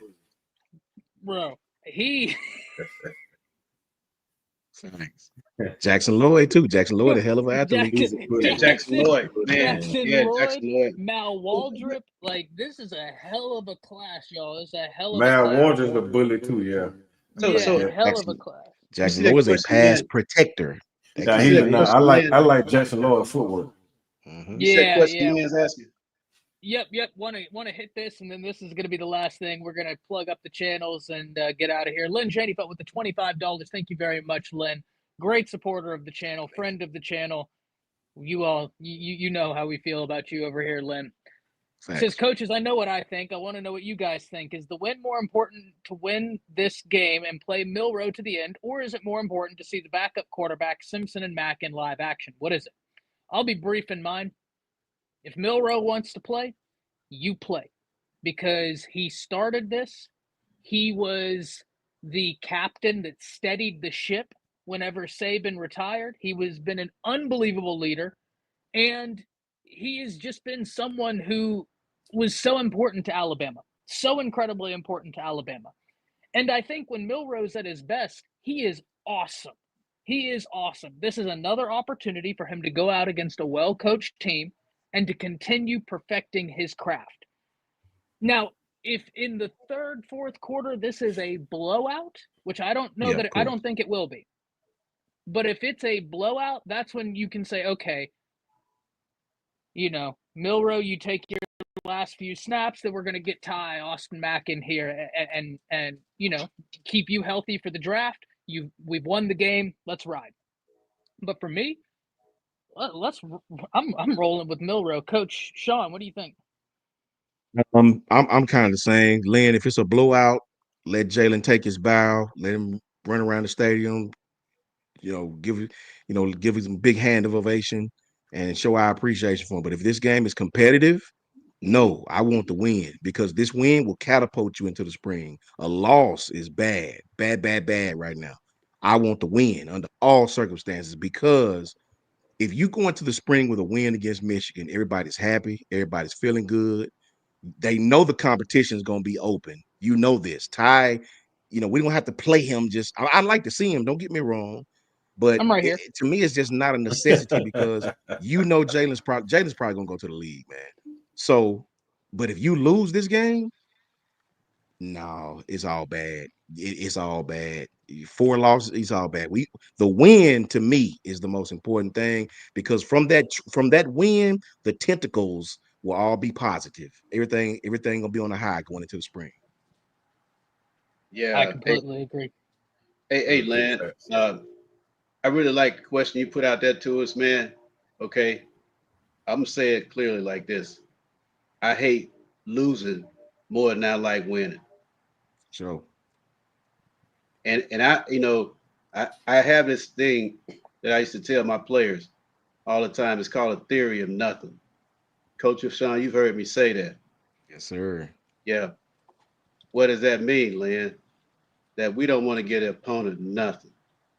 We don't want to leave nothing to chance. We don't want to leave nothing off the field. At the end of the day, nothing is everything. So That's a fact. that translates into not losing the game by any means necessary. Dominate the box. Don't give him nothing. Don't give him an inch. Nothing is everything. So that's how I feel about that. I'm not trying to play this Milroe tie game. I'm not doing No. that.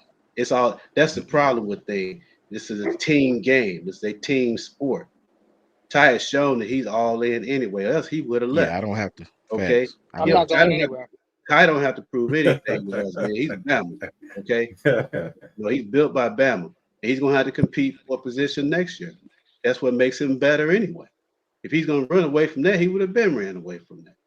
So I think we win the game at all costs, and we try to win it in grand style to send his seniors out with on a high note. We dominate the game. We don't want to give them nothing. That's a fact.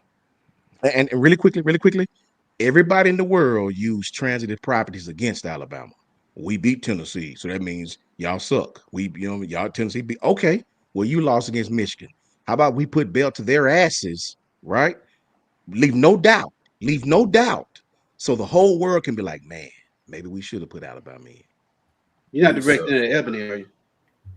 No. No. Don't do it. I got We some love- I had to controversy. drop that in there, man, because Ebony, I don't know if she's still out there, man. I'm We still love- mad at her. Look, she texted love me Ebony. when my Steelers lost, and she texted me and had to remind me of that. Yeah, we got beat up, man. That's tough. Hey, that was Yes, ugly, man. yes, Al. That's tough. We That did. was ugly, man. That's tough. That's 2 in a Brinsky. row, man. Wow. Let's just go out there and get the W, man. Now, Facts. it nothing else matter. Let's just end the year. I just only disagree with Coach Sean on one thing. I don't think it's the end of the world. Well, he didn't say it's the end of the world, but I know how he feels. He want to go out there and just get the W. I want to get the W, but I know I feel a lot better going into the off season with a W against these guys. So let's just go get the W, and that's plain and simple. Just Period. win, baby. Just win. Man, I'll piggyback on that, Prince. Let me tell you something, man. I know Michigan has a talented team, but if we playing our guys and Michigan playing their backups, our starters can't beat your damn backup. That's gonna look fucking horrible to me. And that's period. If our starters can't beat your damn backup, that's freaking horrible. And that's a reflect on what kind of coach staff we have. If we go out here and we stink it up against some backups, and our coach staff really ain't the coach staff that we thought they were. And that's period, man. I don't give a damn. I mean, we stunk it up against Vandy, but Vandy turned out to be a really damn good team. True. Vandy won their bowl game by double digits. The Oklahoma bowl game that we were talking about. Yeah, they had. It's a good team against a good team. Yeah. Let's And be then real. Oklahoma played their backup, but their backup is still better than their Navy starters. They should have won that game by double digits. They let up. Like I told y'all in the text, I saw the game. Oklahoma got a 14-0 last year. It's a blowout. I turned it off because I knew that Navy had nothing for Oklahoma. Oklahoma let up. Navy came back. Venoms go for 2 when they should have kicked the field goal and beat Navy in overtime. How do you think Period. Oklahoma feel right now losing that game? What the vibe going into this? It's bad. Terrible. Good. Terrible. Yeah. They're really terrible. All feel those like- kids they probably feel feel like- horrible right now. They feel like we felt when we lost to Vandy. Yeah. first Yeah, time. man. That's how we felt until we lost to Yeah. Vandy. We felt even worse. And then you think about this. If we put Miro on the bench second half and put Ty in the game and try to get Ty reps and try to move Ty forward for the next season, and then Ty have a bad second half, that kills his confidence going into next season. And we might well start Dylan Longer because now you don't Dylan have Longer a can quarterback. transfer. He gone. Longer transfer, so now we won't have no now we got to start a freshman or we got to start Austin Mack because now you don't have a confident quarterback after taking that loss against Baggers going into the season. His confidence is shot. I'm telling you, man. let Ty, if the game is out of hand and Ty goes in there and play, it's no pressure. But if the game is tight and he go in the game and then he don't win the game, it's too much pressure on the young man. And he's not going to come back next year with that. He may transfer after the bowl game. I'm just be honest. They go out there, he stake it up, and he lose, he probably going to transfer, get out there. Because it's too much pressure. What happened with Mac Jones? Mac Jones played backup the whole season. He hated it. When he came back in the next year, him and Smitty had worked together, got their chemistry together, and they came out and then they dominated the next year. Mac Jones was unstoppable because they didn't throw his ass in the fire. He had to wait his turn. Let Ty wait his turn. He beat out Austin Mack. He beat out Russell. It's his job. He cares to. If he beat out those two talented quarterbacks, shit, he gonna probably go hit damn to go undefeated. I mean, he got a tough slate ahead of Rose again ahead of him. He got to go to Georgia. That's gonna be tough. You got to go to LSU. That's gonna be tough. But he's gonna have a tough slate of games ahead of him. He got to go to Auburn. That's gonna be tough. But yet and still, he should be battle tested by the time he gets to some of those games if he wins the starting job. Right now, man, he just ride it on out. Miro got us to the bowl game. We're gonna ride on out with Jalen. If Jalen blow out Michigan, which I really hope he does, let's go ahead and set the standard and say, man, we here, we Bama. Go out there and take care of business, and then the Bagels get a chance to shine. Okay, that's cool. Other than that, we're gonna ride Miro to the wheel fall off. If he lose, he lose. If he wins, he win. I mean, that's just how I go. But he damn sure better not lose to a bag up Michigan team. I don't give a damn. We win by 1 point. Your ass better not lose to these backups. Period. If you lose to these backups, I might not buy a season ticket next year. To be honest, I said the goddamn house and watch that bullshit. That's a lot of damn money, man. I lost a lot of money this year losing all these damn games. That shit hurt my feelings sitting in the stands. It's fun, but you don't want to go to the stands when you got down when everybody in the stands expecting you to lose. Y'all 100%. probably ain't seen that, right? I've been in the we walk in the stadium, man, for like I wonder if we gonna win today. That's the vibe of the crowds, man. And we ain't never had that type of vibe. In the 8 years I've been going to Bama games, you never had that type of vibe.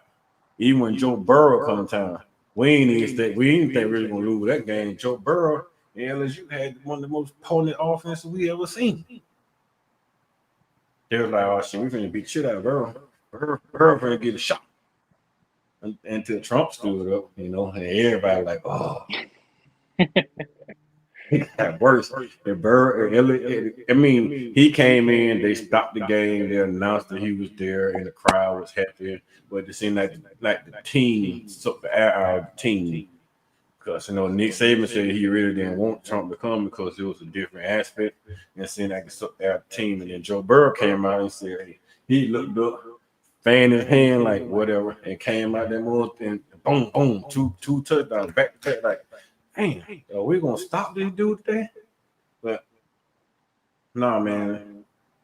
I haven't seen a vibe in Tuscaloosa, a losing vibe in the fan base in Tuscaloosa since I've been going to those games. And this year, it didn't matter who we played. Those fans expected us to lose. When South Carolina came to town, those fans was expecting us to lose. It's like, man, I'm telling you. Y'all, if y'all go in there for stands and sitting on stands like that, man, and then y'all see the vibes of the fans, the vibes of the student body. The student body ain't even that excited about most games. The biggest game the student body got excited about was Auburn, and they just wanted to be Auburn. We can't lose to Auburn, so they piled in there. Man, most of those damn fans, man, I'm telling you, they go in the stand, they sit down like they him. Bama struggling. They turn the ball. They're gonna have to learn to support. I gotta go get me some beer. It here ain't for me. And they get drunk in the stands, and then Bama scored. Everybody jump up and down happy. Man, that was rough. That was a rough year. This is a very rough year, and you don't want to end the season in the same way that the season been going. We get a win, then everybody gonna come back next year excited that we beat a Big Ten school, a big name Big Ten school, and not just puppet dog school. And then another thing, it's a slap in the face to the other bowl games that rejected our ass. Go out here and beat Michigan ass, they're gonna wish that they hadn't rejected our asses. You know what I mean? So let's just go out here and show the world that we still Bama. That's all that really matters. That A on Coach Al shirt. Let's go out there and show the world that A still means something. It's in the background. Those 4 fingers on my wall. It's time to let people know that we still Bama and let all the bullshit aside. Period. Love it. Love it. Guys, we've been going for 2 hours, 10 minutes. We've had a great viewership throughout. You guys in the chat have been fantastic. We're going to go around the table, let everybody know where they can find everyone's great content. We're going to reverse it. Coach Carl, right back to you, man. Where can they find all your great content? I'm on the Block Sport Talk with Coach Carl on YouTube, and I'm on Coach KD Taylor on Twitter. I actually dropped a couple of videos last week, but Coach Jantz hit me up and said it didn't have no sound. I don't know what happened, but I didn't have any sound. I was talking for 45 minutes with no sound. Oh man! So it's happened to me before. So I had unplugged my mic. Oh man! Got done with an entire video, gone to put the outro on, and then realized, damn it, man, it hurt my feelings. So I had to go back in there. I actually in the process of going back in there redoing that video. It's kind of sad because the video that I posted was the same thing that I said today. I was mad. So I couldn't post the video, so I just got it out on live. And I'm sorry, Ty. I apologize, man. But I wanted to say it on my video, but it was so blank. I mean, I was sitting down there having a rant. I always had a nerve breakdown on the video, but I had to delete it because it didn't have no sound. So I was like, man, at least I get a chance to let everybody know how I really feel about this season while they listening. So it makes it even better because we might not get a lot of views on the video, but on live, we have a lot of people on live night, so they see exactly how I felt all year long. And thank y'all for being here, man. Y'all subscribe to my channel, man. I need y'all. I need y'all to subscribe and give me some likes on my video. I know they're not that good right now, but they're going to get there. I promise you. Always great stuff, Coach Carl Brinsky. Oh, as always, man, y'all can catch me at the Sharpshooters Podcast. And as always, the link is in the comment section. Just easy click on, subscribe to the channel. On the road to 700 subscribers. Also, you can catch me on Twitter / X at B_Sharp. And I didn't want to make this announcement. Can I make the announcement here, Ty? Make the announcement. Go ahead, yeah, man. Great so news. I got some great, awesome news. I got my credentials for the Senior Bowl, ladies and gentlemen. It just came in today. So my first official credentials is at the Senior Bowl. Yeah. So, yes, man. I'm extremely excited about that. So nervous about it, but I will be prepared for it. So get the rub elbows with a lot of folks down there. So some Bama guys that I definitely want to talk to and see them in person. So that's what's up, man. I appreciate everybody. And it's even better to announce it on Ty's channel because a lot of you guys got to know me here. And it's all because I reached out to him. Yes, sir. And showed me love and let me come up here. So, brother, I appreciate that. Yes. Of course, man. Just like Coach Al said, man, just be yourself, man. Being yourself is what got you there. Oh, yeah. And 100%. Being yourself is what's going to keep you there. Oh, yeah. Authenticity, man. Hey, Brinsky. The creator only made one Brinsky. That's how can you be anything else? Yeah. That's what got you there, man. You know? Oh, yeah, one of our own. How about that? Oh, yeah. Fact, brother. I'm extremely excited about it. Yeah.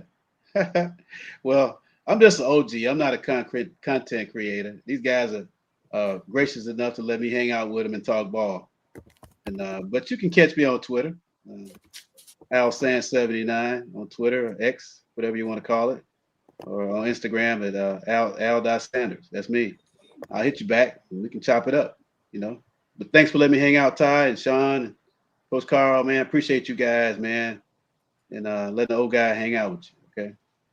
I mean, all the prop goes Love it, time, Coach. man. Always. Yeah, appreciate you. Coach Sean. Man, listen, before I give it, man, much love. Coach Al, we've been trying to get him to get a channel for the longest. He has a wealth of knowledge. Love talking to this brother, him and Coach Carl and Brinsky. And you already know my brother Ty. I could talk to these guys forever, man. Big, big, big congratulations to my brother, brother Brinsky, man. Right. You know, I can't tell you how proud of you we are, man. You know what I mean? On that journey, get a praise where it belongs, bro. Yep. And I can remember, man, as far as being yourself, bro, Kyle Henderson told me a long time ago, man, Sean, just be yourself, bro. Don't even try to be something different. Just be yourself. And it was the best advice anybody could have ever gave me. You know what I'm saying? You ain't gonna have no problem with that, Brinsky. You know what I mean? Genuine brother. I support you to the end of time, bro.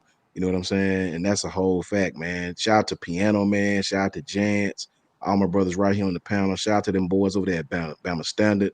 My brothers over there doing their big things. Shout out to KB doing his big things. Just all the dudes that support Bama, man, that love on one another and don't tear one another down. Much love to all y'all, man. And to the man himself, Ty, thank you for allowing us to come on your channel. As always, bro, we try to support you on anything you do. That's a whole fact. Coach Carl, I sent several of my youngsters your way to try to subscribe to your channel. Just big up to everybody. Yeah, Coach. Yeah. And Coach Al, thank you. I use that negative free zone. Yes, Love sir. that, man. Love that, man. Shout out to all the chat, man. JB, Lynn, Kimberly, everybody in the chat, man. My homegirl, Ebony, love her to death. You know what I mean? Can't stand Ohio State, though, but love her to death. You know what I'm saying? And you can find me definitely at JMHO Sports Talk. That's on Twitter and YouTube. Just my humble opinion. Shout out to everybody. Eric D too, my brother Eric D. And one more thing, Ty, for you, Coach. I want to give my shots out to Coach Sean, man, because I wouldn't be sitting behind the camera right now if it weren't for Coach Sean. And I appreciate you to the bottom of my heart, brother. I swear to God, man. I tell my wife all the time, I was sending your chat, talking to you on your chat, and you were like, hey, man, I'm going to send you a link. And you come on the screen. And I went out and bought a mic, pretty nice one, too.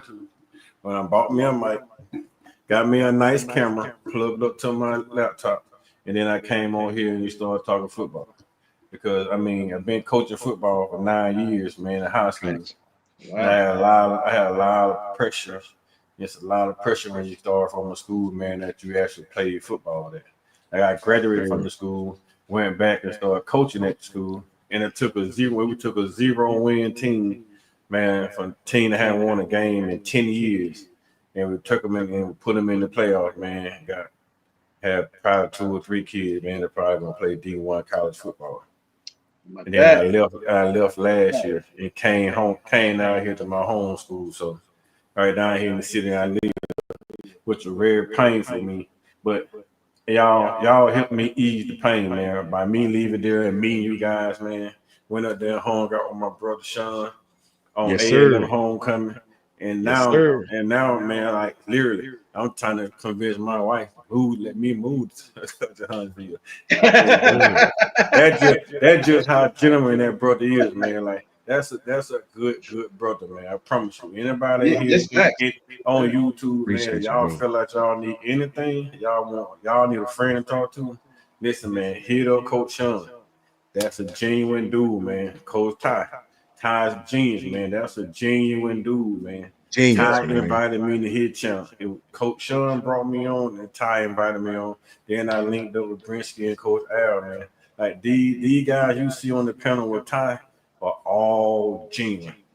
They all genuine dudes. They ain't gonna be backstabbing you walking behind the line. Soon they get on live with you and start talking behind your back, man. We ain't about that nonsense. We ain't hating on nobody.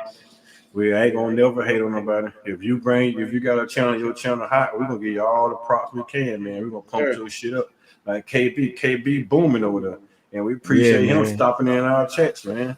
And love KB salute too. To KB, man. I watch KB videos. Justin, Gretzky video. Justin. Yeah, Justin. I talked to Justin behind the scenes, man. Justin, Hall shout out to of Justin. Fame sports. I watch their video, man. Coach I go down there and watch his channel. Like, Jason, yeah. So Justin I at mean, Bama Standard too. Justin at Bama yeah, I watched Standard. Bama stand up, man. I sat there the other night, watched Stephen A. Smith sitting in his car talking. I mean, long as you positive, man, and you doing good things and you ain't hating on nobody, I mean, we gonna support you, man. I don't give a damn who it is. Here, I done watched some of them Georgia guys talk. I done watched some Auburn guys talk, man, because they're not killing nobody on their screen. But we not about it, man. We all about a little Jason, Tez, around the water cooler, Ted. and look, Yeah. and big shout out. Yeah, Tez, love that boy. Tez. That's my dude, man. Last but not least, I know I be Ty trying to got tell him, man. I be trying to tell My him. God, man.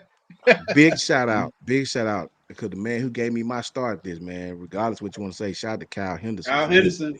Yes, sir. Cat gave me my start, regardless of whatever. That cat gave me my start. You never hear me online mentioning nothing about nothing. That good brother gave me my start, and I'll forever, him and Taylor, and I'll forever be appreciative of that brother. Still support his channel as well too. Yes, sir. And that's what it's all about, man. It's coaches sharing the love of football, man. And we just got the same topic, man. We all love football. That's what we're here for. We just on here talking football. Happy New Year, guys. I want That's what it's all about. Happy New Year, fellas. Hey, big shout out to my university, Alabama A&M University, Sam Shade, baby. Sam Shade. Go Bulldogs, baby. You know what I mean? You know. Yeah, A+ higher. A+ higher. You gotta go. Great to see that. Great to see that. And y'all can see what a better time to end, right? The cigar I started at the beginning of this has just got to the end. Hey, we're closing on a high note. Y'all already know you can find me here every Monday with this panel, with anybody who wants to come on here and talk football. That's as easy as it is, right? People have asked me, hey, how do I get on the panel? Just shoot me a DM. You want to talk football? That's what this is all about. We're just fans. That's all. That's why every time anybody on Twitter is like, oh, you know, this, that, I'm just like, hey, man, I'm just a fan. I'm just a fan that didn't want to annoy my wife anymore with my football rants. So I just picked up a microphone and a camera and started talking. And here we are. So unbelievably appreciative of all of you on the panel. I've said this before, but this is not only a great wealth of knowledge. Every person on this panel, we've all become friends. We text each other pretty much all day. Right? All day we're texting each other. Right. We're on the phone with each other. So this has become a group of friends, right? This is just when we get the opportunity to all come on to a screen and talk. But the conversations we're having here are the same conversations we're having in the chat, in our group chat, right? This is just what we do. So thank you for everybody tuning in. As I always say, and I know y'all are tired of me saying it, two most valuable things you have in life is health and time. And I can't express how much I appreciate you all giving us your time this evening. Hope everybody had a great Christmas. Hope everybody has a happy New Year. Be safe. But I have to let that sixth member of the panel get that last word. That's the spinning wheel of doom. And it spins.